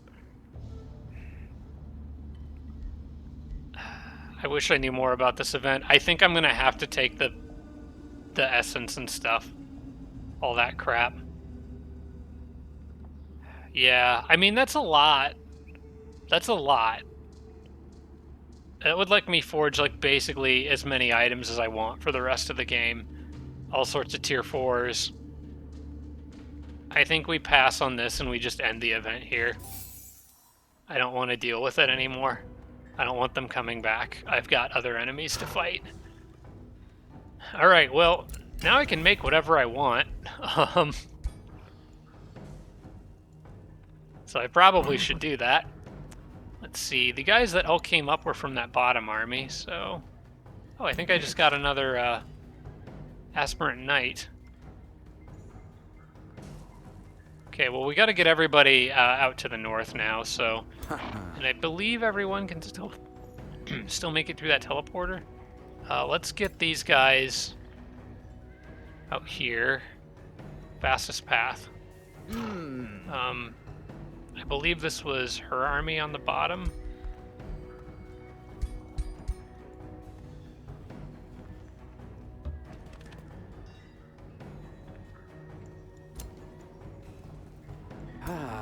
Although she should really have a knight with her. Or at least somebody else. I might leave this polearm back here, actually. We'll put the knight with the mage, because that's another unit that can evolve. Along with these two. I don't want to underpower the mage's army, though. I risk doing that if I stack too many with him, but... I'll just have to try to remember to protect that stack. They're a little weaker than the others. Alright, then you lead the way. Who do I want with you? Probably more shield units. This knight here probably should be with her. I'll add more shield units to this guy's group. Because she's already a defender, so this is a tanky stack. So we can add a little bit more mixed units into it. And then I need 2 more here and 4 more there. So who else needs to go with the mage? He's kind of got weak units, so let's give him another shield. In fact, 2 more shields. We'll just give him 2 more shields. And then add more of these guys to your army. That looks like a fairly well-balanced mix. And now everyone needs to go through the teleporter to deal with fricking Logar again. All the time. Buzz off, dude. Alright, let's go. At least we've got teleporters, and we're actually using them now. Even if the newest ones... That's why I was saying on the last turn that I should have waited to add that teleporter. Because I would have known Logar is just going to run over there and siege it immediately. So, it is what it is. I'll get it back in time. High Pledge has 3 turns. I should be able to get there in 2. So I think I'm okay. And Kingerhelm has made another archer. Oh hey, I could add him to my mage's army.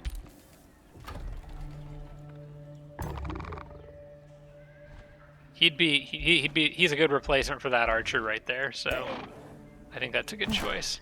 In fact, I have multiple archers here that I would like to replace. They're building another Liege Guard though, and that's okay. I'll probably queue another Zephyr Archer after that guy. Just to try to keep replacing some of the units that he lost. As for buildings, actually I don't need to spend money on that right now. As for buildings, probably now is a good time to get the Lord's Manor here, I think. Because he's actually getting quite a bit of renown now. They're doing that spell. I was wondering when that was going to show up. The problem is that I can't build a Spelljammer in this city and actually protect against it.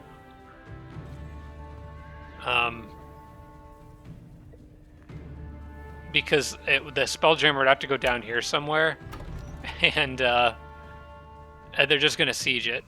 So this city is kind of like I would put the Spelljammer here, but I kind of have to have the teleporter back there. So, and if I put a Spelljammer there, they just siege it anyway. So, because enemies are coming from both directions, I think Tridale is just going to be a mess for the foreseeable future. I don't see a way of getting around that. Initial plans with Kingerhelm were to build a Merchant's Guild out here. I don't really have the farms for that right now, but once the city's growth gets boosted, I think we'll be okay, and the Lord's Manor will go a long way towards helping with that. Okay, who else leveled up? The Spellblade leveled up. We'll give him melee magic. Or Meteor Strikes. Both of those would be good. Let's give him Meteor Strikes. A little extra punch behind the attacks would be good. I forgot he also has Quick Blink. I need to remember that. Or Quick Phase, whatever it is. Defender also leveled up. We're getting close to Defensive Masters down here. That's exciting. And you gained another level of Renown. You're now Renown level 4. That's great. And you are also maximum Renown level. That's amazing. Alright, let's visit the Item Forge. Actually, let's visit my heroes first and find out what items we might want out of the Item Forge. Because that's... I've got stuff to spend. And with the fact that this is in my territory, or this thing is in my territory, and I'm going to have 2 cities next to it, I will basically have unlimited forging stuff for the rest of the game. Dang, I wish I had like the tier 5 forging abilities now. Or well, not tier 5, but like the giant upgrade that lets you add another thing onto it, because I could totally afford it. Anyway, who does anyone not have a tier 4 weapon? I think, okay, you don't have one, so we need to get the Death Knight hooked up. Because normally the weapon is the first thing it seems like you want to do. Hephaestus has had a good one for a while. That guy could use a better lance. Let's make sure we don't already have one. Actually, I think I was intending to turn him into a pikeman, wasn't I? I think I was.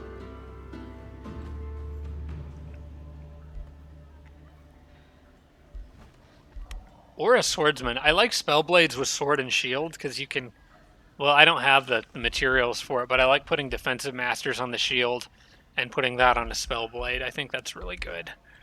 But I don't have the haste berries to do that. And he doesn't have a good charge attack. Having a powerful hero with a good charge attack out here has been pretty useful, so I might make him a lance. But I think I'm going to start with a melee weapon for the Death Knight that's been hanging out with Hephaestus. What else do we have here? And I could also do a pike on him. But for now, sword and board's kind of been working for him. Let's just get a strong repeating attack melee weapon. Let's start with that. Something that looks fiery. None of this looks particularly fiery.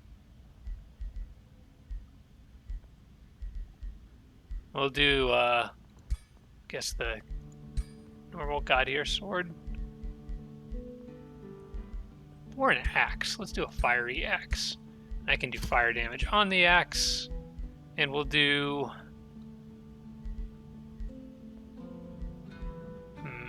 On a repeating weapon, Frenzy is often very good.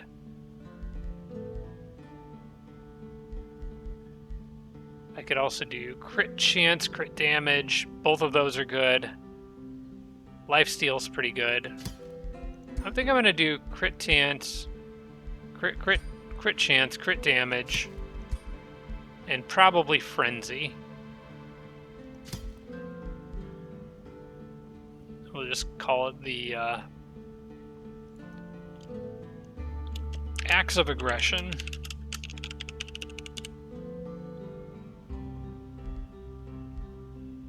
Did I spell aggression right? Does it have 2 G's? Yeah, it's got 2 G's. I'm gonna feel dumb if that's wrong.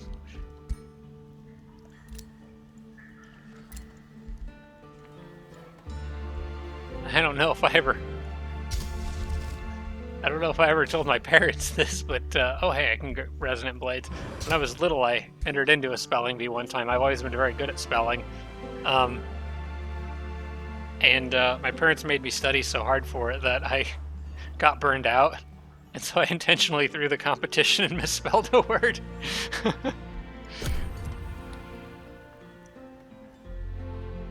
It's way back when I was in, like, elementary school, I think.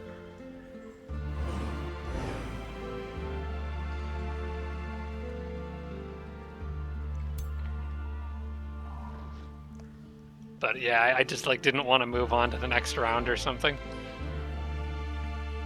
Oh, I also can basically... I got a bunch of Imperium for that, so I can spend Imperium and not have to worry about flowing fields. I'm gonna have enough for that, as long as I don't overdo it.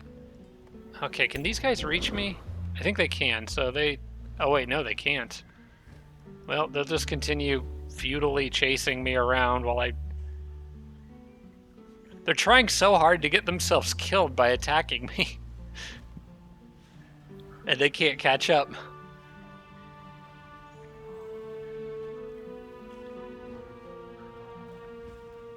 I guess it's a good thing Hephaestus came back, though, because I need to deal with this, and purple should be railing for a few turns here, so I should have time to clear out some of this other little stuff. And while I'm not really making much progress on the front line here, I am making progress more on the back line, I think, or at least I feel like I am. So I think everything will work out. I think it's all going to be okay. We're at least not losing ground. If anything, I think we're gaining a little bit. Especially since my economy is, well, it's not good, but it's a little better than what it was in the past, I think.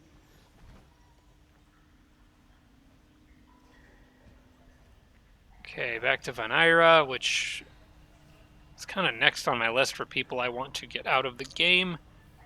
Mostly because I want Celestial Haven to be not alive anymore. I think Logar's #1 on my list of get rid of him, though. Because Logar has just been an absolute pain in the butt. And I'm just over it with him.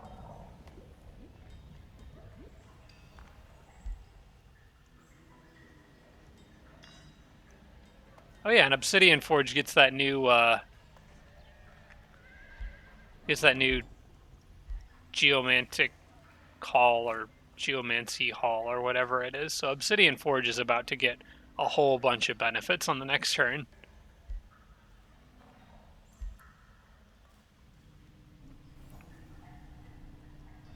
Okay, back to Independence. The only army that I'm aware of is this one right here, moving around.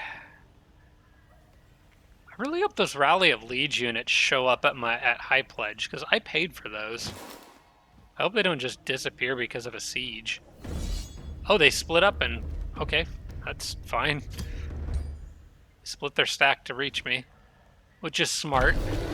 I mean, if you weren't attacking this stack anyway. In that perspective, it wasn't too smart.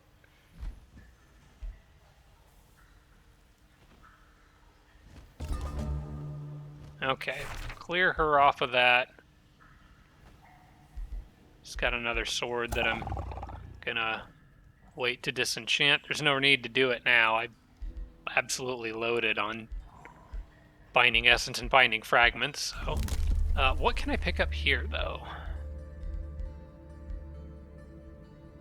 This is gonna be handy, but I don't think I need it yet.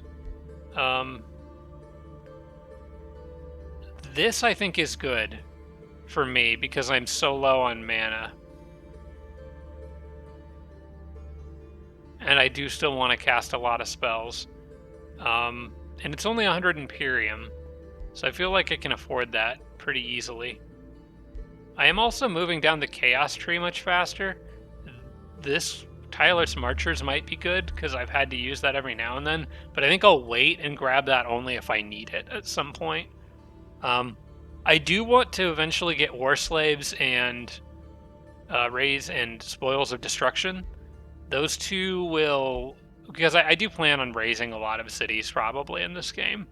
And the permanent gold income that provides and the population growth could be extremely helpful. Especially for cities like Tridale that are really struggling with population growth, that would be very useful. I think for now, though, this would help control the cost of my spells a little bit. So I think that's probably worth grabbing. I don't really need anything else in here right now, other than Metropolitan Society, maybe. Because it won't benefit any of my other cities, but it still benefits my capital. And I think getting that earlier rather than later boosts my economy. So we're at 311 gold, 106 mana. We're now at 353 gold and 120 mana. So we're making 14 more mana per turn and somewhere around 40 more gold per turn. That's worth 175 Imperium when I've got extra to spend. Everything else is kind of like a take it if I need it sort of situation. And I don't ever... That's not worth 350 Imperium in my income. Not at this stage of the game, so... I don't know if that's worth 350 Imperium anyway, in general. I'm not a huge fan of this one. But that one right there, that's something I want. Resourceful Vigor is very good. And it's pretty much next on my list in terms of things that I'm really looking forward to. Okay, we'll let that be for now. Hang on to some of that extra Imperium. I did get that Whispering Stone back from Manafont. We are going to give that to High Pledge, although High Pledge is being sieged, so we can't do that right now. Gotta clean up that mess first. Okay, well, at least that infestation is done. And I continue to get free units. Oh, wait, no, that was one I already knew about. Let me get you to a teleporter. I guess we'll have him come out of this one. My mage. Where's my mage? There you are. That archer can't evolve, so what I'm going to do is I'm going to give you a Zephyr Archer from this city.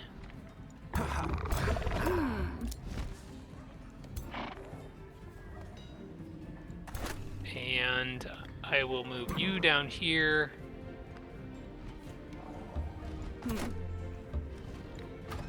I want to move this archer back to... Whoops, no, not there.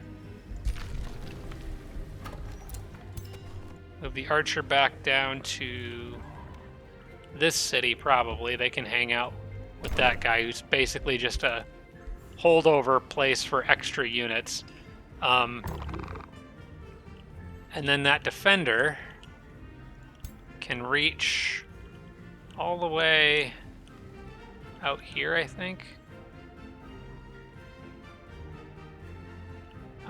It's being weird. I would think it would show a little...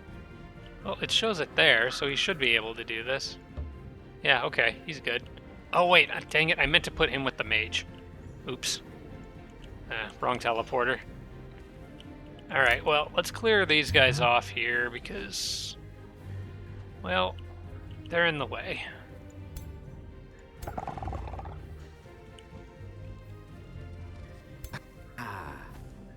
Just thinking about army balance here, but I think they're actually alright. Yeah, I think the way my armies are balanced here is good enough for now anyway. Okay, then I can hurt your feelings. Actually, I'm just gonna probably be teleporting them. We'll figure that out after this fight. We'll just attack with the knight for now.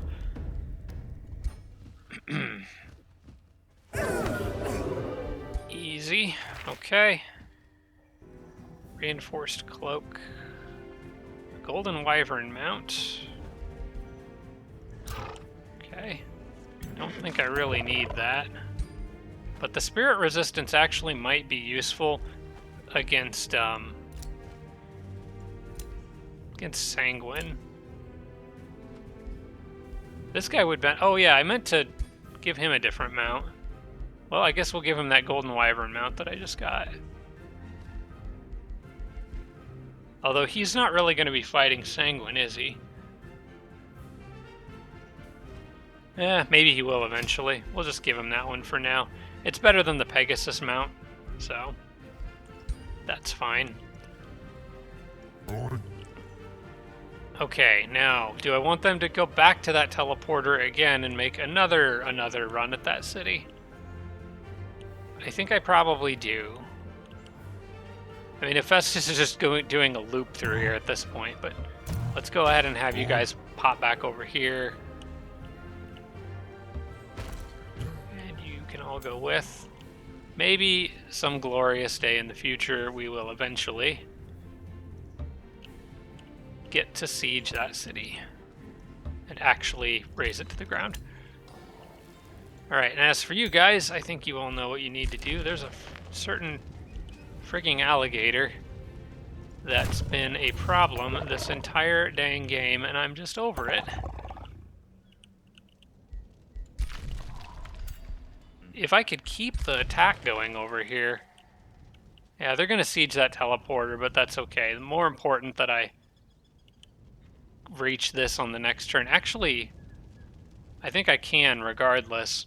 I might be able to pick these guys off by just sending a fast unit out to deal with them and then bringing it back.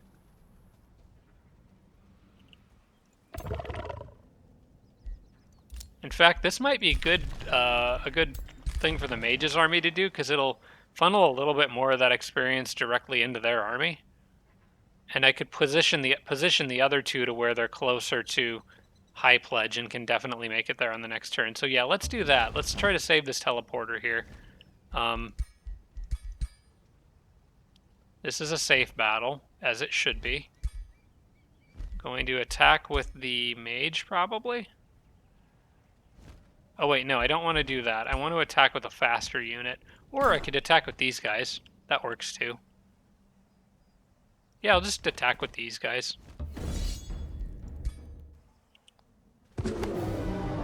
Easy. Although it did that knight take a ton of damage there? I don't remember how much health that guy had. I'm going to actually redo this, because I think that knight took a lot of damage that he didn't need to. Was he in better shape before the start of this fight? I don't remember. He was. Yeah, we didn't need to take that much damage on him. Alright, you guys go up there, deal with the dragons. They should have a disadvantage against pikes. You lock onto the mage. Everyone else tanks. And knight does not charge.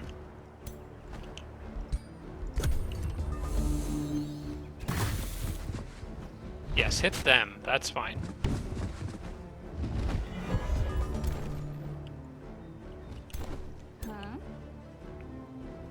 Oh, you don't look like you would enjoy fire damage too much. Neither does that thing behind you, though. If I can get you out of the way, I think we can deal with that pretty easily.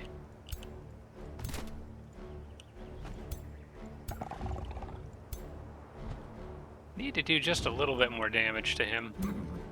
Alright, we'll do this. You charge here. Oh, you can't light that guy up as well as I thought you could. Alright, you go up. Actually, he's a skirmisher. You can just back off. Alright, you guys hit the dragons a bunch of times. Then something good will probably happen.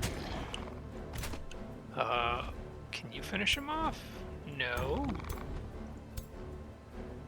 You can.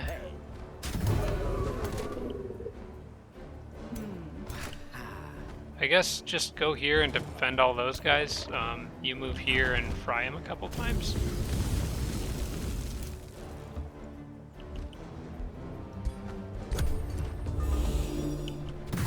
Yes, go after them. That's fine.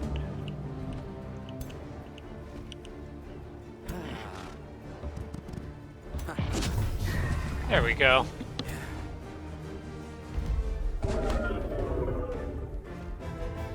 That is another level for the mage too, which is nice. And then these guys can just jump back into the other outpost.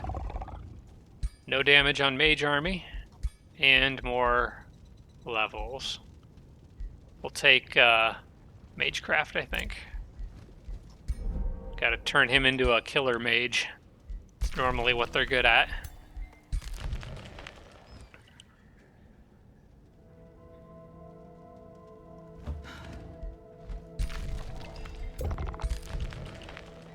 Alright, now everybody is close enough to protect each other, and also close enough to high pledge that I can kill Logar on the next turn again. Also, taking out those units prevents them from reconnecting with the rest of their army, so I think that's probably for the best. I could get the Wizard Tower Apex in Obsidian Forge. Oh, Obsidian Forge has a bunch of extra income now, by the way. So because it has the fungus fields, the forest, and the ashland, it should be getting more food production and gold. So if I go into here, we can check. In city structures, you can see, whoops, Hall of Geomantic Resonance, that's plus 40. In production, city structures, Hall of Geomantic Resonance, plus 30. And then gold, city structures, Geomantic Resonance, plus 20. But there won't be any mana. Yeah, it's not giving me any mana because there's no sand or snow in the cities. It only counts what's in the central province. So, okay, Resonant Blades is ready. Mana upkeep is 65 per turn. I can't afford that, so we're just gonna let it sit there for a while. But at least it's ready. There's a lot of spells that I can get for this build that can really buff my damage output, but I can't afford all of them. We're continuing to add bodies into the crypt for a total income of 28 and 22 so far. 28 mana, 22 research. We're just going to keep piling those on. Sanguine cast Burden of Guilt on one of my armies, but that actually didn't matter because I warped them anyway. Joke's on you, Sanguine. Pretty much got to assume that if she can see anything, she'll probably cast Burden of Guilt on something. Channeling Chamber could be good. I do kind of need that. I also wouldn't really mind having the Wizard Tower Apex, getting that done so I could start collecting that extra Imperium income. I think I'm going to do that. I think it's about time I finished my Wizard Tower. It is a lot of mana, but 5 Imperium per turn adds up. And eventually, like right now my Imperium income's pretty good, but eventually as I make more tier 4 units, it'll slow down. Okay.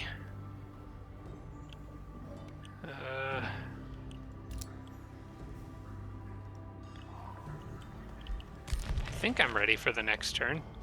I feel like I'm missing something, but no, we're forging items, we're researching. I'm not casting anything, but that's okay. I can't really afford to. I want to cast this more, but mana is just too tight to get away with that. Same with summoning those copper golems, which would be another unit that my mage could evolve, but I don't think it's worth it right now.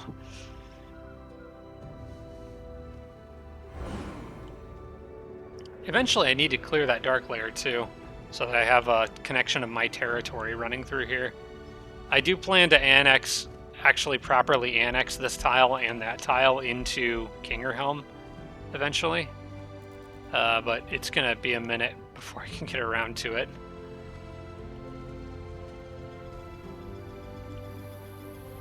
Seems like we're always busy dealing with something else.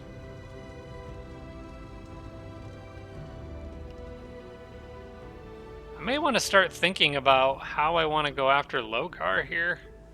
Problem is I don't know where his capital is.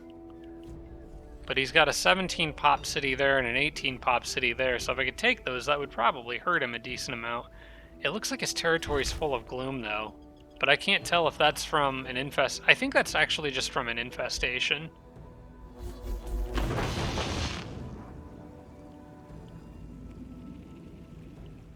Wait a second. What just happened there?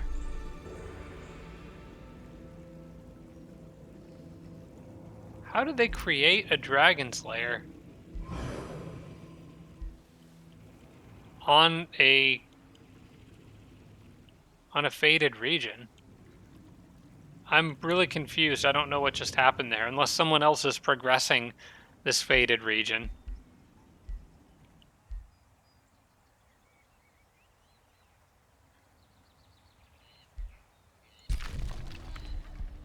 Oh, I think my outpost will go down on the next turn too, and then I get flowing fields properly into my city, or into my empire. Which means it's going to have territory up there that people are going to be constantly sieging, but that's okay. Another thing I need to do is break down that teleporter and take this province instead, so that flowing fields can benefit from that quarry.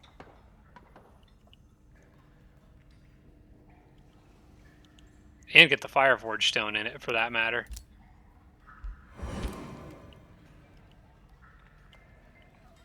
Yeah, I should have started doing that already. A slight mistake there. I did intend to do that. I just didn't get around to it.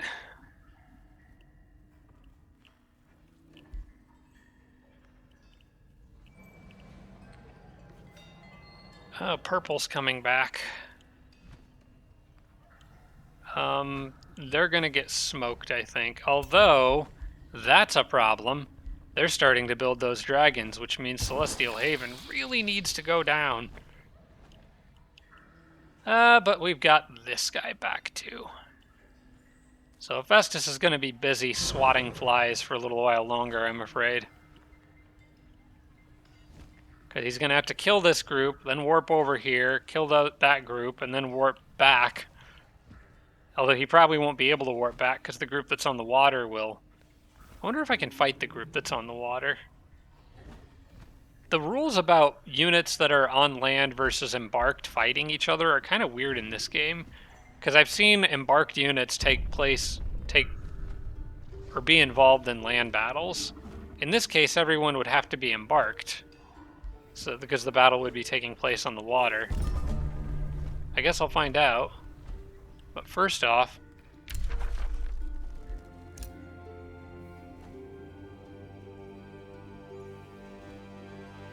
Horn God watches. Okay, somebody is progressing that.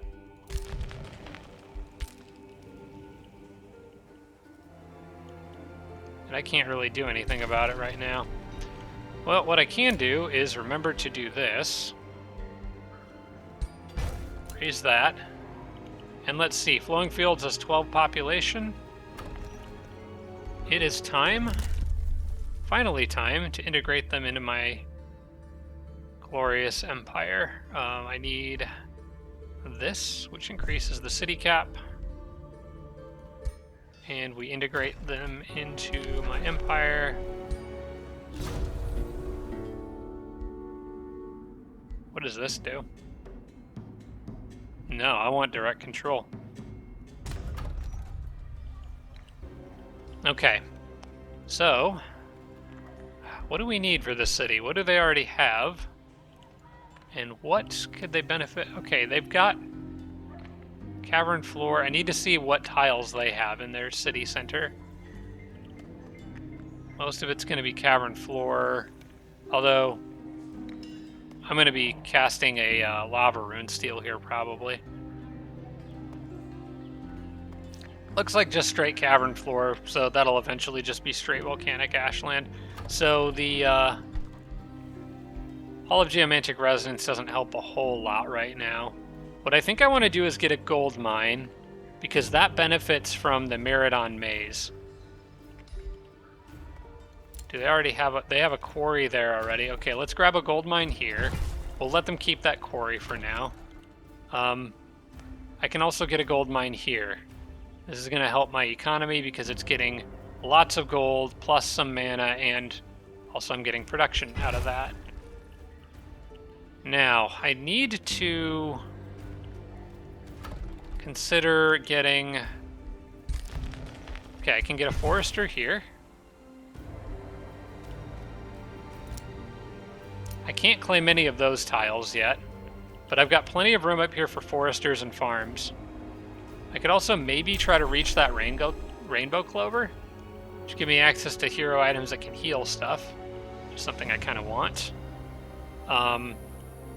Or I could start moving down this way towards that, but I can't do anything about that yet anyway, so it doesn't really matter. I think just getting foresters and farms for growth reasons is probably the way to go. I maybe should have gotten more quarries. I might need to switch one of those gold mines to a quarry. Or possibly all three of them in the short term. I could also get this. A dredger quarry there with a fishing ground. That's actually a pretty good tile. I'm going to take a quarry there, because I'm going to eventually need two. How are you guys doing on town halls? Structures. They've got the third level of it. Anybody who can be a... That guy's an elitist. I don't want him to be a governor. We'll wait till the next guy. For now, they'll be without a governor. That's okay. I probably want... No, I've got, actually... I was thinking about getting mana generating structures, but it looks like they've got those already. Yeah, they've already got the monolith. They've already got a lot of good stuff. I guess I just need to look here and decide what I want next. Probably the mint, which is going to take 3 farms. So let's try to get more farms up there. That'll be good for growth anyway. Especially if I can build a farmstead somewhere. The foresters also would benefit the estate hall, but that also requires 2 farms at least. So let's just get farms and foresters for now. Where would be a good farm place? And I need at least 2 foresters as well. I could turn this, if I put a lava rune steel up here, this could be actually a decent spot for a farmstead. Okay. Let's go back here, click that. I'm gonna take the foresters in these locations more closer to the enemy. They're a little less valuable to me. Unfortunately, I have to click down and up every time I do this. I will probably convert them into farms later, but for now, I need some of those. Let's do a forester here. Okay, that's the 3 foresters. I can get...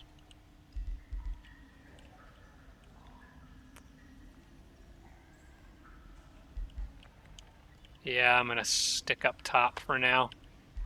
Go up the cave entrance, I can get... I could get a conduit there, but I don't think that alone is worth it. Let's focus on farms first. We need to get the basics. I am gonna need another lava rune steel, so I'm gonna go ahead and start casting that, because I want to turn this from gloom into volcanic. In fact, I'm gonna turn as much of this into volcanic as I can. And then eventually this, I think, is a good spot for a farm, probably. Or a farmstead. Maybe actually a farmstead right here would be good. Yeah, I think right there in that spot would be a good one. So let's grab another farm there.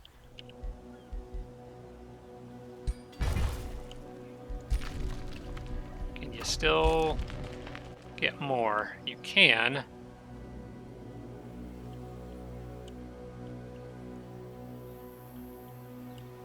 Yeah, where am I going to put this rune steel? I think probably here? If I want to get some of that Dragon's Lair stuff eventually. How are we doing on farms? We need 3 for the mint. I could get the estate hall now too. I think given where this city is, I think I might rather have the estate hall and then get the mint. Gold income's doing okay. Mana's a little bit more of a struggle right now. Okay. So let's go back up. Select the city, then go back up. I am going to take this province. It's going to hurt city stability, but I've got sheep in there. And I already know I'm going to want farms in there. So I'm going to take that one. And we'll get the lava rune steel up on the next turn. Eventually that'll convert. I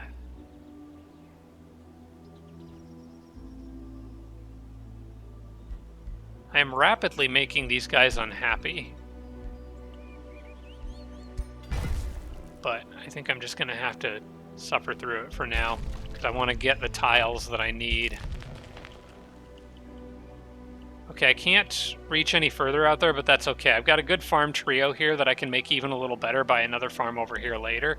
So for now, I will probably take maybe another quarry here temporarily until I can get another one underground. I've got one conduit.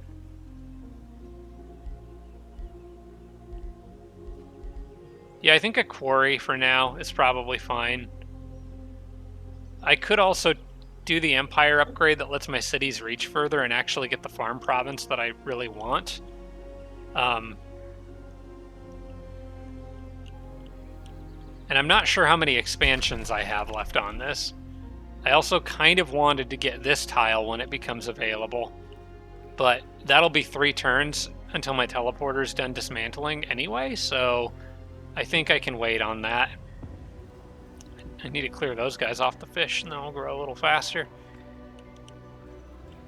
I guess a quarry makes the most sense. Is there anything that I actually need that quarry for, though? The armory, if I wanted to build it, would take 3 quarries. City's already got stone walls. I think we'll focus on the farms. Oh, I need a spelljammer. Before they start causing trouble with that. Where am I going to want to put that? Somewhere defended. I might actually swap that conduit for a spelljammer. I think I'm going to do that. That would be very difficult for them to reach. I will still have a teleporter here, so that's... I don't think I need to worry about a teleporter, but I absolutely do want a spelljammer here. Why is that benefiting from this? Oh, I guess it's not. Spelljammer comes first. Then we'll worry about the estate hall. I might actually just cancel the estate hall for now. We'll get the full refund back for that. And how much for this? 200 Imperium to be able to reach a little further. Is that worth it? I don't know if it is right now. I probably do want to grab that, but there's nothing that I need to build that requires... Yeah, I'll just slap a quarry on it for now, I guess. I could get that 3rd quarry. This teleporter... There's not any reason why I have to put a quarry on that. I could make that a research post or something if I want to. But this tile doesn't actually touch this, so the quarry doesn't get any extra bonus from that, and I can't build a quarry here. So I will just throw it down up there for now. I think that's probably the best choice if I want to get that 3rd quarry. Which really only benefits the armory construction, so it's actually not even that big of a deal. Okay, that was as far as the city borders can expand. So I will, in 3 turns when it grows, I'll take that spot that has the teleporter on it. And then after that, I'll hopefully have enough time to build a town hall. And then I can get this fertile plains. I'm going to put a farmstead here, a carnival of flesh here, and have a nice 4 farm tile combination there, which I think would be pretty good. So this substantially helps my economy. The city might not be too happy right now, but we'll try to fix that by getting more volcanic terrain in there. And once I can build the Town Hall Upgrade 4, I will be able to make everybody a little happier, because that gives happiness per population. Okay, I think that mess is taken care of. Now we'll move on to the next one. But at least, you know, we got flowing fields now. That's good. We got a 5th city, and I really needed it, so I can't complain. Now, if I were to attack these guys, it would pull in... See, it says it will pull in all my troops, which is a little weird, because these guys are on the water and I'm on the land, but it's like that doesn't matter in this game. That did matter in Age of Wonders 3, which is why it confuses me. But if I do this, it'll be a water battle. But it's a safe battle, and it's a bunch of low tiers, so I should be able to wreck these guys pretty easily. Yeah, I'm not going to cast spells on this one. You know what, though? I might want to attack these guys first, because their leader is in that stack. If I kill them first, then they can't cast spells. I think I'm going to do that. And this is actually a low-risk battle. I will use spells for this one.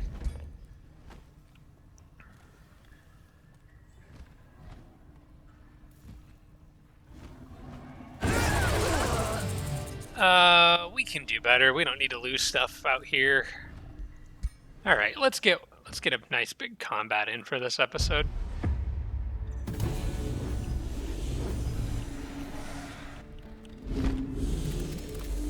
Oh, we're fighting on the steps of that wonder. Cool. All right, the fire dragon probably needs to go down soon. The mirror mimic probably need to be mindful about what he turns into, but I think the biggest thing that I want to do is take out their leader and stop them from casting spells, which should be fairly easy to do. My bone wyvern spawned on this side, so I think I can lure them into doing something dumb over here and move Hephaestus in that direction.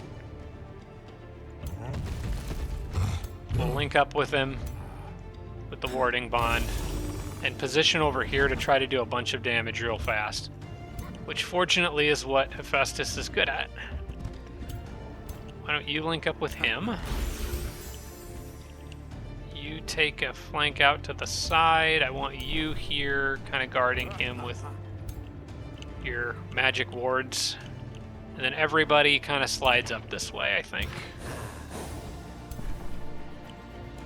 Also wouldn't mind sticking you in there so you're guarding Hephaestus. Just so there's no funny business with status effects.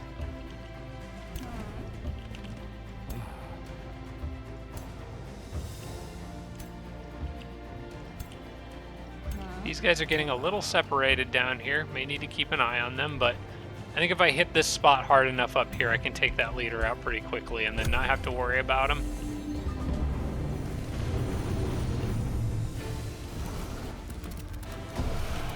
Oh, I really need to get her out because they have powerful evokers. I don't want that to stack too many times.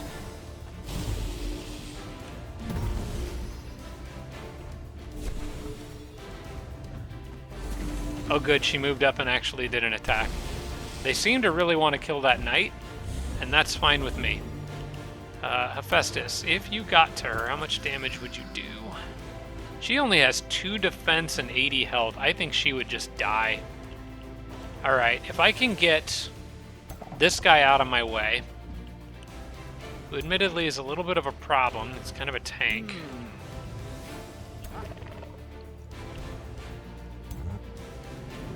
Or Hephaestus just warps and uses that now. I think that might be worth doing, just to get past this guy, since it doesn't seem like I can very easily kill him.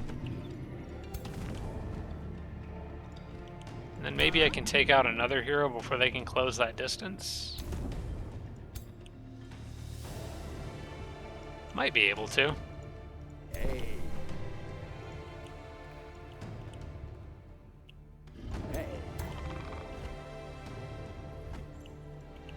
Alright, I think Hephaestus needs to port and try to kill that leader. He's linked to that liege guard, so he'll be safe. But I can port right here. Big old smash. No more spells for you. Also a nice morale hit for the entire enemy army. And he can move again now, so I can maybe go deal with either that hero over there, who probably wants to use lightning evocation. Are you a mage? You are a mage, it looks like. I don't like you. You have 88 health. I actually don't even need to move to do this, so I guess I won't. Okay, well, a leader and 2 heroes are dead. I'm gonna get this guy up here to prevent him from doing anything. And let's see if we can kill another hero. Just really mess up these guys' morale. Might even be able to get some units into their back line to cause trouble. I wouldn't mind getting someone on that Umbral Mistress. But first, let's try to weaken this hero up and maybe kill him. Yeah, I think that's the right choice. Could also do an AoE on those to set everybody on fire, which would probably be a good start. Where'd the dragon go? There'd the dragon go. He might come in here and try to mess stuff up.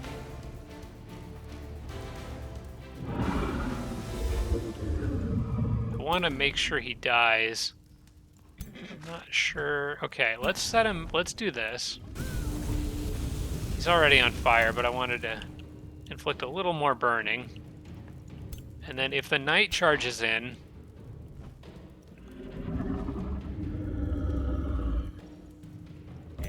which maybe I should have done that first. Oh, he's got a polearm. I didn't notice that. Oh, he's got steadfast. Crap. Okay.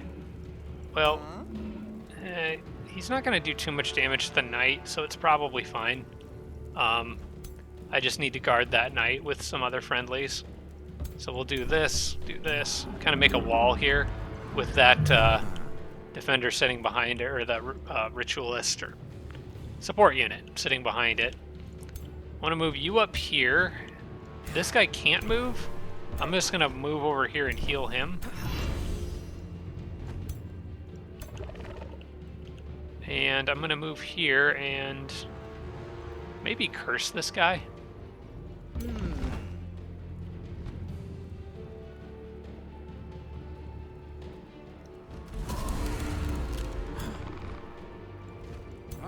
That really messes him up pretty good. I might actually be able to kill that thing now.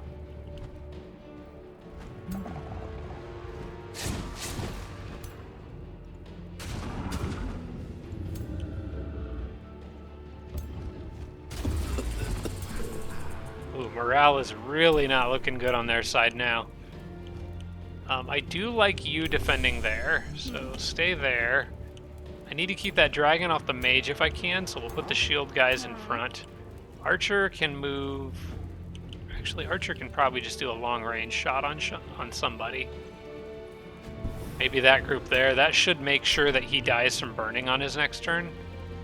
As long as he's... Yeah, he's actually got a fire weakness, so he should die from burning on the next turn. And I guess just kind of making a triangle here, but that works. Now, is there anyone that I want to go back into defense mode on this turn?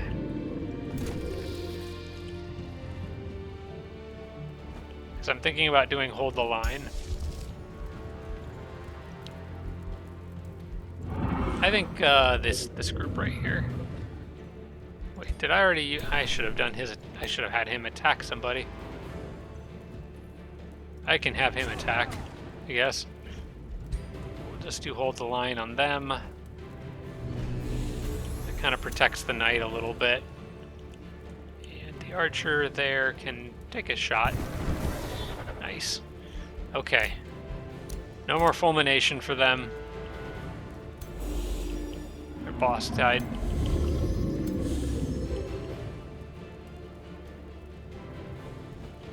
And actually, I'm going to have you come here, I think. Now, the dragon can still get to that guy either way, but if he goes from this angle, I can surround him a little easier, I think.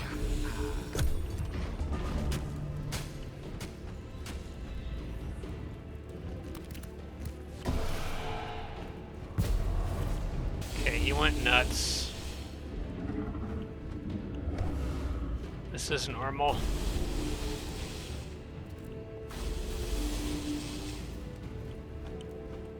I hate those Umbral Mistresses so much.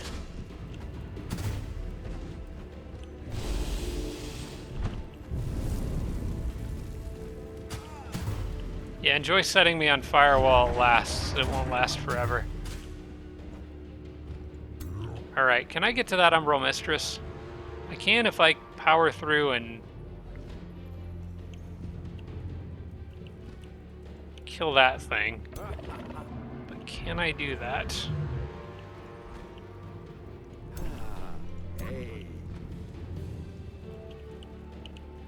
Well, first off, let's just kill that hero. Now their morale is really not looking good. I can't really do much to that dragon with fire, but once it gets close enough, I think steel will work. I really want to get Hephaestus to, like, this spot or that spot. If I can kill that unit, I think Hephaestus can reach where I want him to go. So let's do that. Probably with somebody like you. Okay. I won't be able to get there because I'm entering zone of control. It's not quite the right angle. I need to kill that unit. Which I can come close. In fact, I think I can. Yeah, I'm going to go for it because assuming I get this kill, Hephaestus will destroy everything else. I won't need to worry about enemies retaliating. But I do need him to path through there, so I can't move the knight to that spot. I need to find something else to kill him with. Something with a range attack. Maybe you? Yeah, you'll work. Okay, cool. Then Hephaestus can... Oh, dang it, I still can't quite get to where I want to go. Well, the important thing is that... Well, actually, they're all routing, so it really doesn't matter. It's probably more important that I just make sure this unit doesn't come back. Hephaestus might be able to chase down some of those guys. But I kind of want to turn my attention on the dragon, which is the one unit here that is not routing.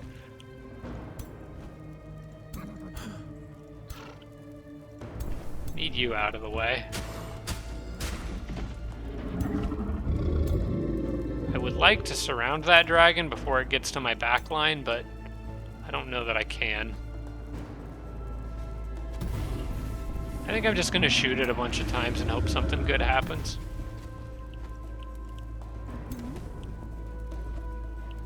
I do have a small chance of inflicting burning on it. There we go. Got it in there eventually.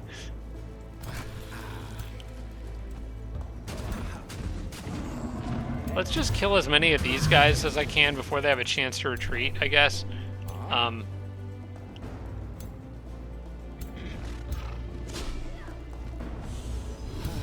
Oh, that was the mirror mimic, okay. I don't really want to risk doing anything with that knight. I also don't want these guys getting away. But I've got Abducting Cyclone if I need it, and Hephaestus can sprint after them if he needs to, so I don't think anyone's making it out of this alive. I would really like to finish off that Mirror Mimic without making my knight vulnerable to the dragon, but I think this is probably worth doing, because then I can just do hold the line here on all those units. Gives them a little bit of health, and then the dragon can do whatever it wants. I'll get him. Oh, that hero is still perfectly fine, too. I didn't notice that.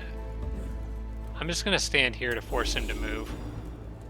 The rest of these guys can stay down here and get ready to fight a dragon, I guess. Here, why don't you run right in there, go after that archer. I'm sure nothing bad will happen. Okay.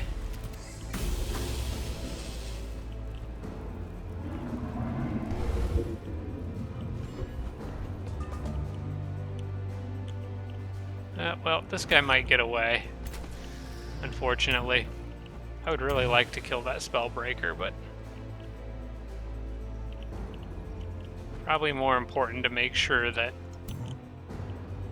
Well, maybe I can get him, actually. From the right angle, I think I can.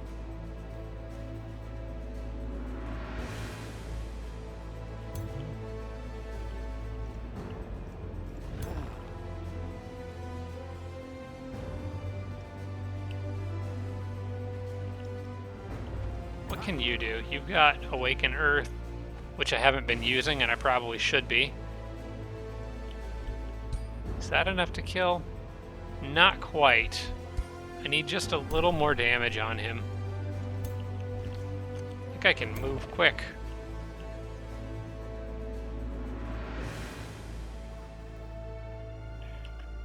Yeah, I don't know if I can get him. I mean, Hephaestus can, but then I let this guy get away, the Watcher, which is almost just as annoying of a unit.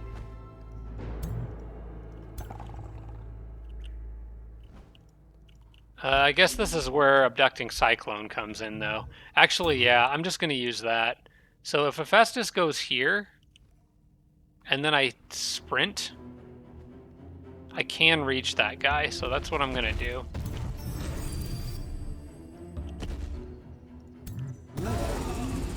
And he can also throw a fireball at somebody just because. So I can do that. Then I can use Abducting Cyclone. I can pull this guy back to like here. He's now stunned. I can do a little more damage to him with this sword.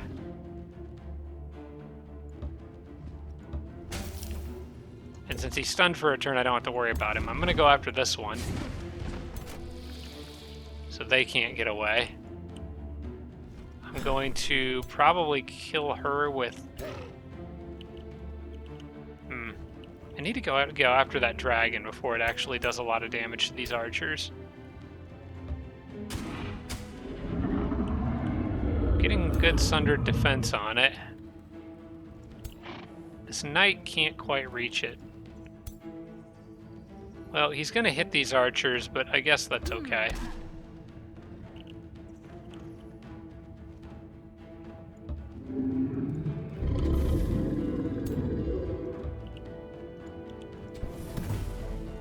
Because we can surround him by shield guys.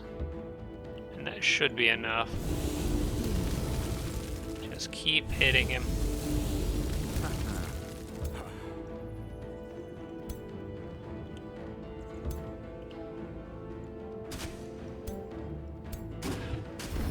Way to go, you slayed a dragon. Good job. Alright, now I want to go after that hero. I want to make sure that I kill her.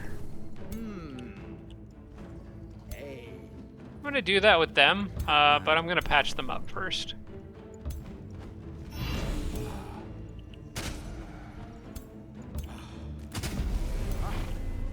Okay, then you go here. Hero's dead. Enemy is fleeing. I do not want to let them go, because I think I can kill them all.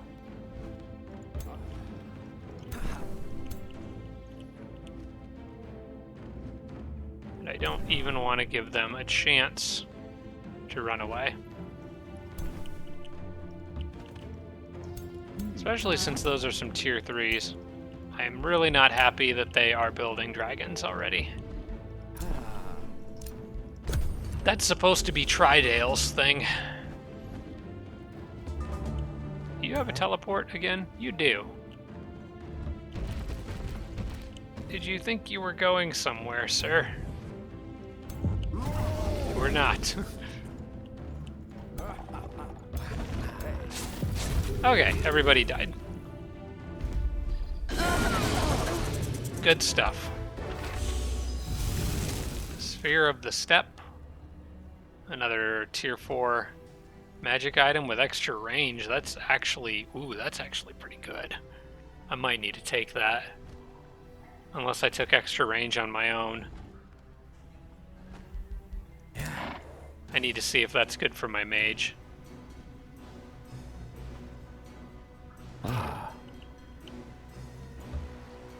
Keep getting more random extras. But this one's Army of House Grain. I mean, I guess you can go out here. Probably better you than one from Hephaestus' house. Let's see, we still got black over there we gotta deal with, but I think I can... Oh wait, my mage, I want to check him. Too many things that I have to remember here. So, your orb does not give you... Oh, it does give you extra range. Alright, I think I'll leave him with his. That's a good one. Okay. He's fine. Back underground. Let's finish what we were doing down here. But now we can do it without having to worry about the enemy casting spells. Should be able to do this with no spells. Auto combat. I probably had people level up I should have done something about. Good enough, I think. We got a little beat up there, but I think it's alright. I'm gonna go through that teleporter, but Arvik's army is just okay. They do have a Dread Reaper in there, though. That's a little scary. Did I get any hero level ups? No. Dang. And all that? Nothing? Come on, Hephaestus, do better. You can do it.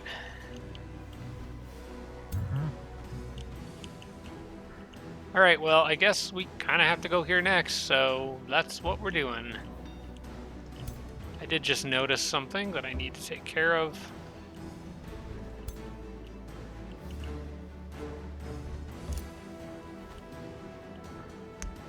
Nebular Sanctum, I need to hurry this, because if they siege the city, we'll lose all the progress on that Town Hall Citadel. We don't want that. So I will let it produce merchandise for now. Yeah, we'll let it produce merchandise for now. But importantly, this city can now make Zephyr Archers and Liege Guards. Can my mana support that? Not really, but I need to get a quarry so I can start working on mana stuff. Huh.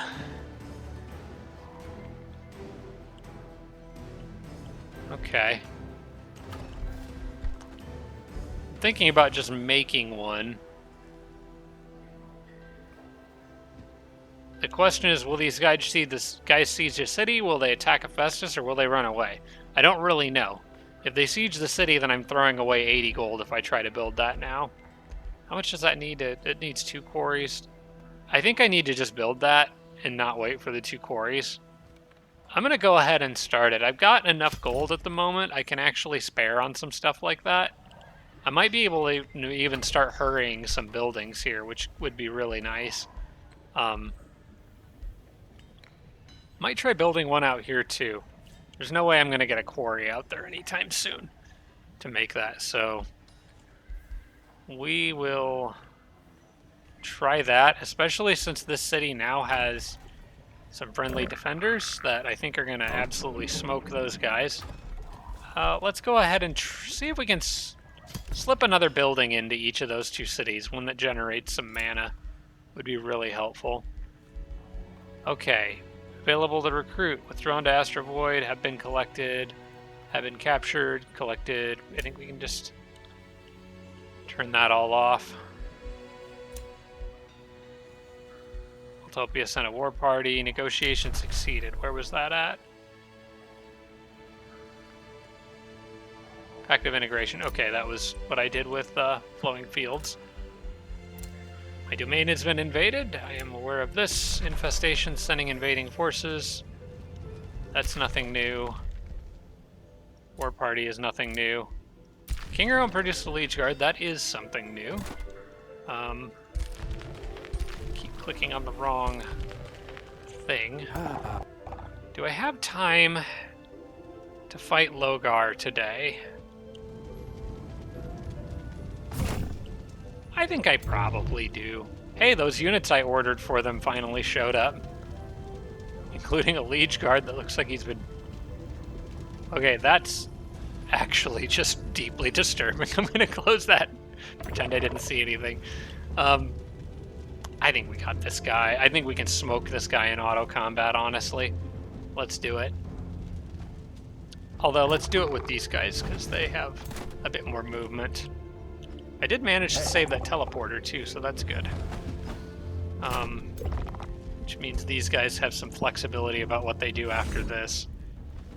Safe battle. I will allow spells for this one. It is Logar. He does have a hero, but I don't think this army looks particularly scary.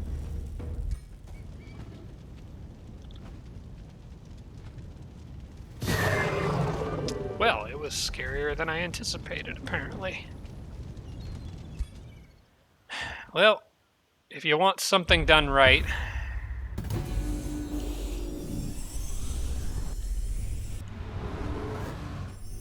was kind of hoping I could auto-combat this one so I could wrap the episode up, but it looks like we're in for one more big fight.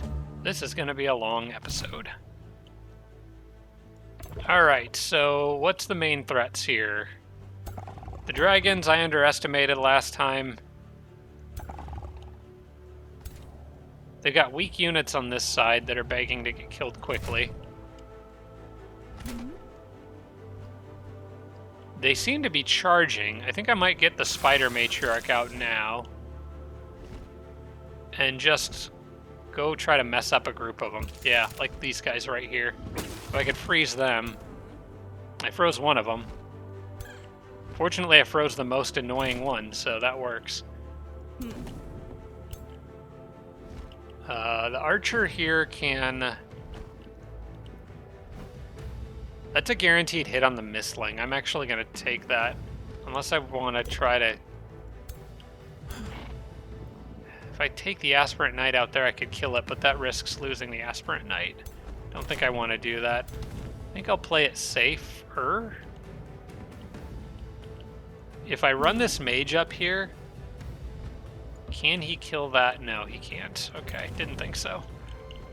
But it's a fire wyvern. I think I need to just move the archer up, play it safe, and finish him off before he can do anything. And then the knight will do bonus damage on that, on the younger wyverns there, and can actually like lower their retaliatory damage capability. So I think that's probably a good idea. Now they can't really do much to him, and they'll just die. And the rest of these guys, I think, need to charge.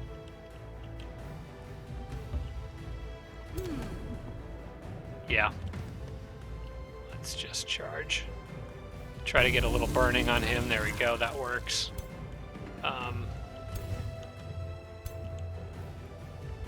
And slide everyone along to the side, I guess. It's not as necessary in this fight, but I think I'm still going to. I want this guy to come in and overextend his hand. Maybe I can lure him into attacking... Do you have a pike or a sword and shield? Sword and shield. Well, pickaxe and shield. Which means I think that can gild me. No, that's just the model it chose for it. It doesn't actually gild. I want to lure him into attacking a Liege Guard, I think. So we'll move forward kind of like this, but I'm going to leave this guy back a little ways.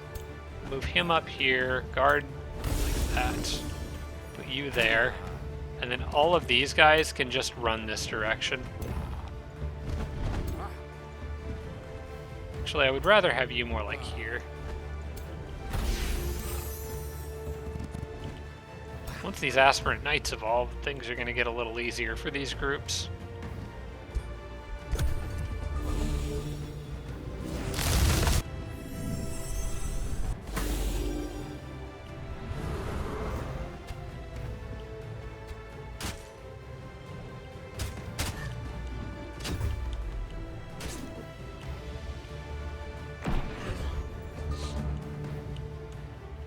Okay, how far can you reach? Good, you can reach those archers. That's what I was hoping for. And you can set everyone in there on fire.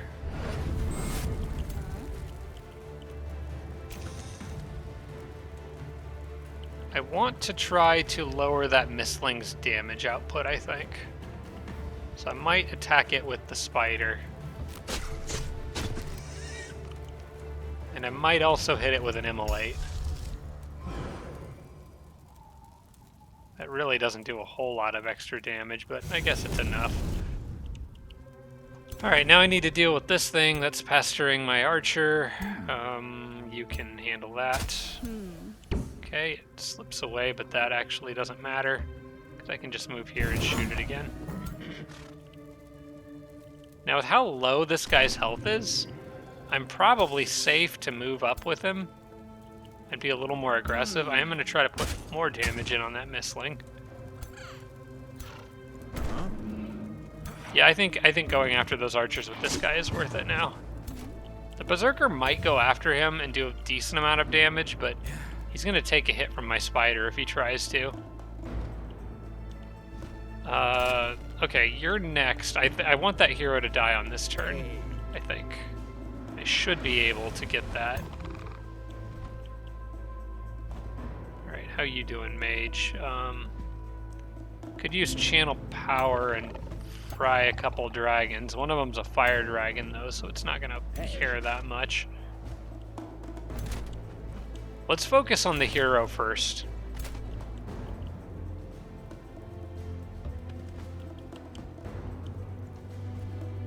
You can't quite taunt anyone, can you? Alright. Well, you'll just have to run on this turn, I guess. Nothing else you can really do. Let's try to set him on fire. We failed. Let's try again. Still no fire. Well, I think at this point I can just about straight up kill him. I'm gonna have you go bother that archer.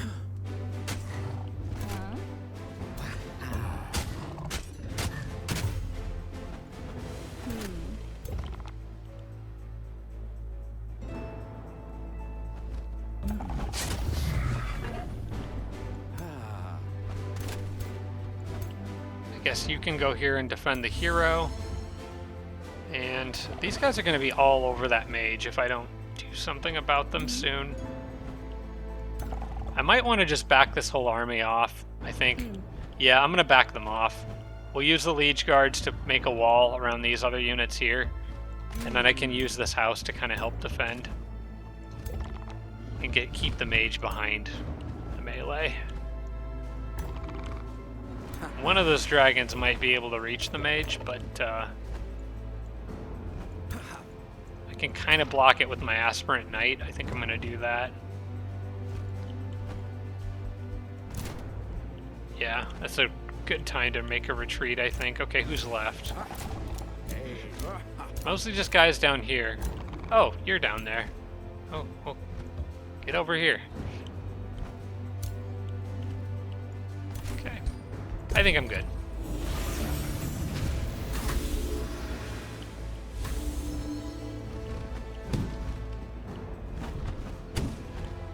Okay, they're doing their tail whips, which is okay with me. Those dragons are set up to take a beating on the next turn. Who's got lifesteal in here? Somehow these guys are getting tons of healing.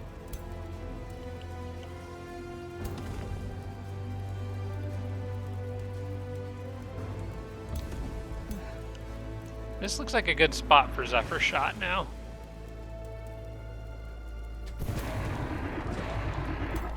And I think he can kill that pike. Hey.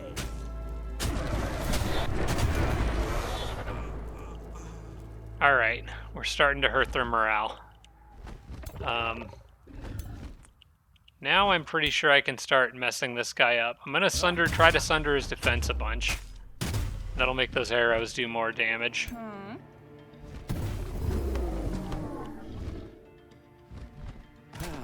And then this is an obsidian dragon. It's a little different, but let's see. For this one, let's light him up with the mage. Because I want that Aspirant Knight to go after the support unit out there. So I think I'll just kill you with the swordsman straight up. Aspirant Knight goes out here. Maybe even gets a flank. No, I'm not going to get a flank out of that, but that's enough. And then we got a Berserker to deal with. If we can manage... Maybe I should have used the Aspirant Knight for this actually, because I don't think I'm going to be able to make this work.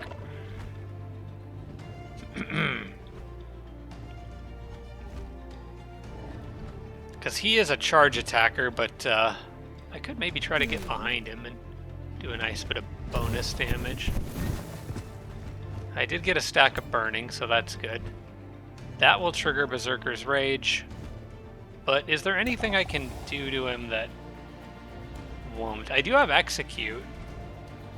Or Assassin Strike. Nah, that doesn't really help that much. I'm gonna quick phase this guy behind. Let's see how much teleport damage I can do. That's a pretty chunky amount of damage. If I can soften him up just enough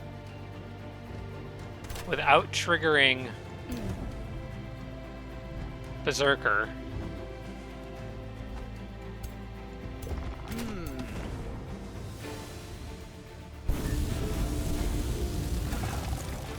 I need just a little more damage on him.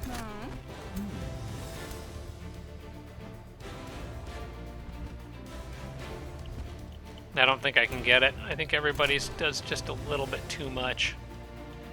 What I could do, though, is this. Nope, that didn't work. This might be enough. There we go. No need to worry about him. Those guys are all about ready to rout over there. Let's chase them down if I can.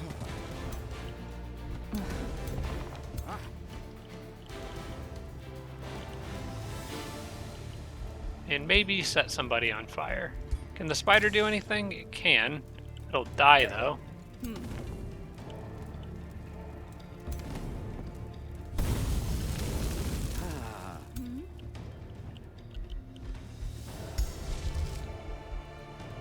I think I'm just going to let him be.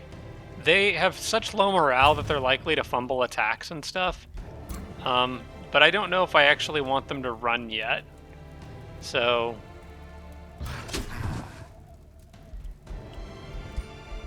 I'm just going to let this turn end.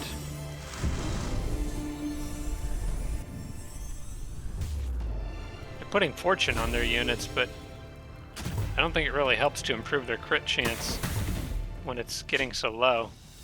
Oh, my knight out there is getting a little beat up. Which is no surprise. That's kind of what they do, but... Okay, you're not getting away. And I think you've got your big attack again. Let's do it there.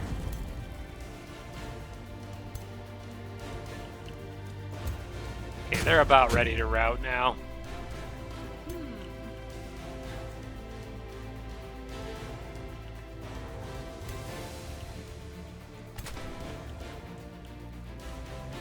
I might drop a healing on that. Oh wait, I can't drop a healing on that knight because he's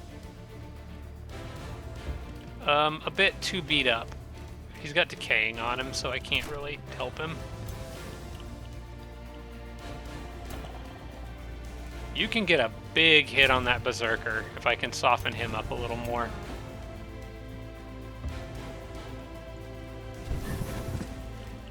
That might be another single shot Berserker kill. It is. Let's do that. Come on, guys, rout. Run away.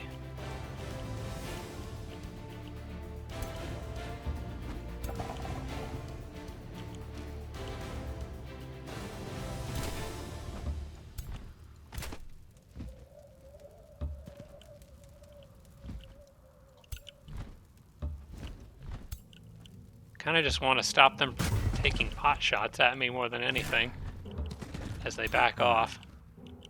That one is, that support unit down there is dead. I don't need to worry about them.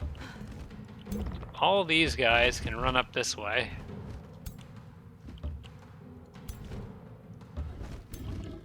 I'm really surprised they aren't routing. I might drop Immolate here.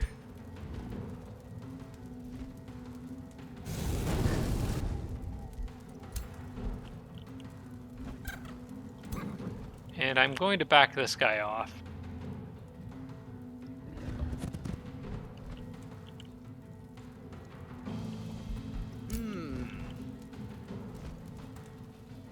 Let's see, you can maybe kill that thing. If you can, that would be ideal. Yeah, get rid of him. Okay. All right, we're gonna try to chase down as many as we can. I think we're good otherwise. I do have some guys taking damage over time. Need to keep an eye on them.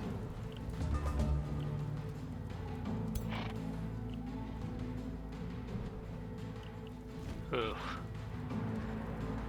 Decaying for 2 turns and 3 stacks of poison for 2 turns. I maybe should have let them run. I need to start moving this guy towards the exit, I think. Abducting Cyclone. If I can kill these guys fast enough, it doesn't matter. Or let them retreat fast enough, one or the other.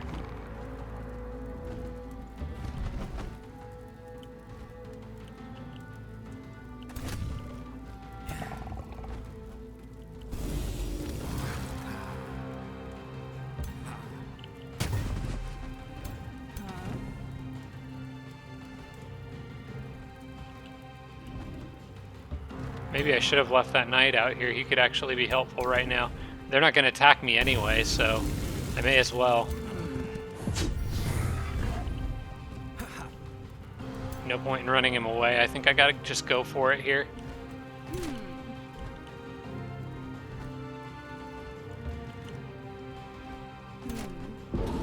Okay. He'll try to attack me, and then I can kill him quickly. The only other one is going to get away, I think. Unless you've got something you can do. Actually, you do have something you can do. Oops, kind of broke that building.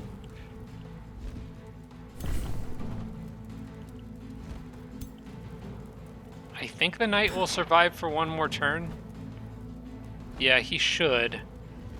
He's going to take 10 and then 4 times 12. He's going to take 22 damage every turn. As long as this goes on. I hope Logar doesn't cast a spell on him or something.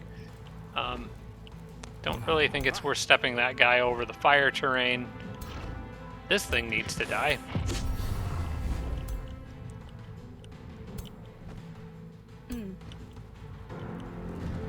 You're going to be out of range for this upper archer. What about this archer?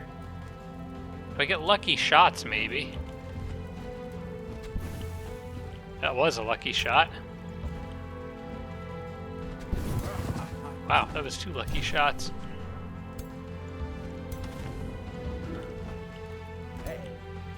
Well, if you run out there now, and if I combine it with that, it's still not going to be enough. But this is where Abducting Cyclone comes in, actually. Now that I think of it, just do that. There. Problem solved. Just being dumb. That saves my knight like 22 more blight damage. And I didn't really want him on death's door. That's a crappy item that I don't want or care for. Alright, High Pledge, you're safe. Rebuild your dang walls. See, I'm a good overlord. Very, very benevolent and stuff. Do I want to run back and try to clear that dark layer real quick? Because that would be nice to have just done while I'm here. There's that pirate cove up there. Invading this guy is going to be difficult because the cities still feel very far away and there's a lot of gloom between me and him.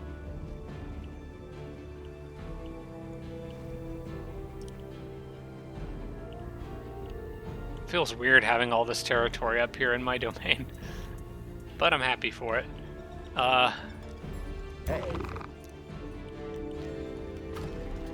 Well, now I can give them a Whispering Stone, so...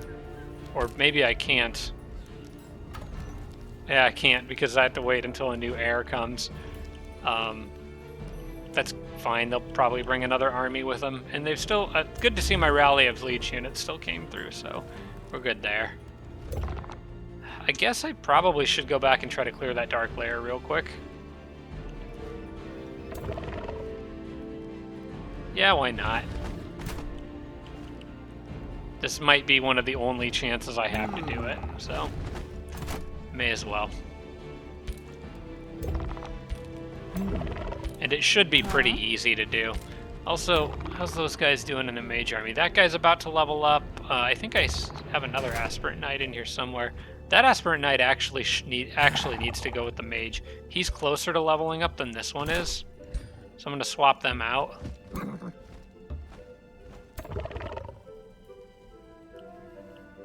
In fact, I might be able to take those two into this lair along with a few other heroes and actually intentionally evolve them and get him to a higher renown level.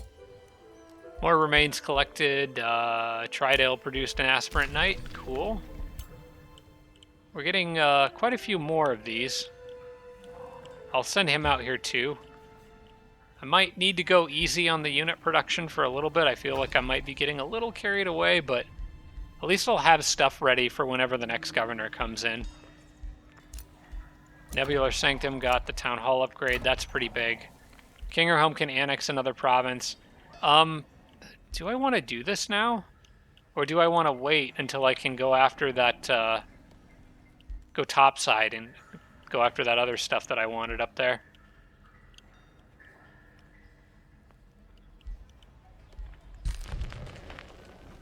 I would have to destroy that outpost, but, well, I mean, there is good stuff up there. And down here, I could get a farm, but I can't get a lot out of it. I guess I probably should do the growth down here so that I can get the farmstead and the Carnival of Flesh like I was planning to do in this little corner here. But beyond that, what can this do? I wish that could be a mine. That would be better, a lot better if it could be a mine.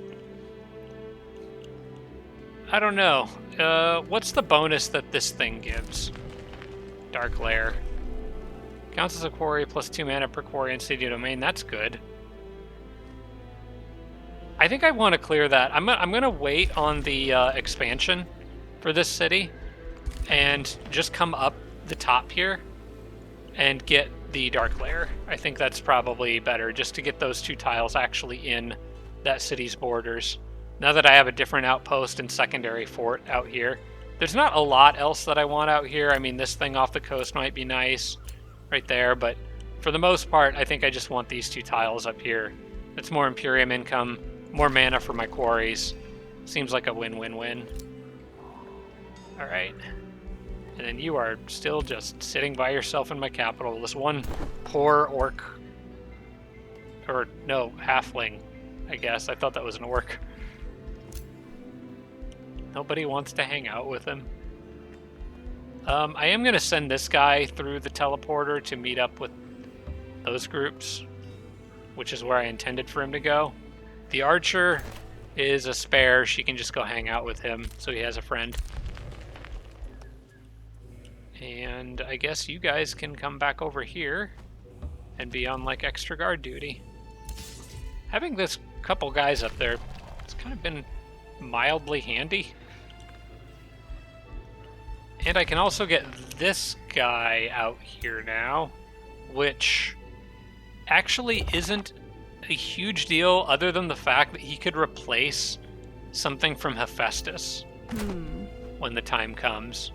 Because anyone who's from Hephaestus's group doesn't get the bonuses that that mage is giving for a lot of these units. So like that Liege Guard, I would like to replace him with this one because he's from the correct house. So I'm going to move him up here for now. I don't have enough movement in those troops to swap out more at the moment, but... And then I think I'm going to go ahead and grab another archer down here, another Zephyr archer. Try to get more of those worked into my ranks. And yes, I know there's no governor from Inflowing Fields, and I know High Pledge was lost, but we got them back. Everything's fine. I just need to remember to put a Whispering Stone in with them when they get a new leader. Right now I can't really talk to them because of reasons of them being dead and stuff, so But yeah, I think that's all going to wait until the next episode, guys. I need to wrap this one up here. I've got some friends coming over today, and I need to get ready for that. So I've already gone a lot longer than I anticipated, but that seems to be the kind of trend in this series. That's all right, though. I'm having fun. I hope you guys are having fun, too. I hope you enjoyed that episode. Thanks so much for watching, everybody. I appreciate it, and I will see you all next week. Special thanks to all my Patreon supporters, including Tier 3 supporters Dawson Horner, Devin Larson, Jimbro, Roderick, and Sarah Feingold. Thanks so much, everybody.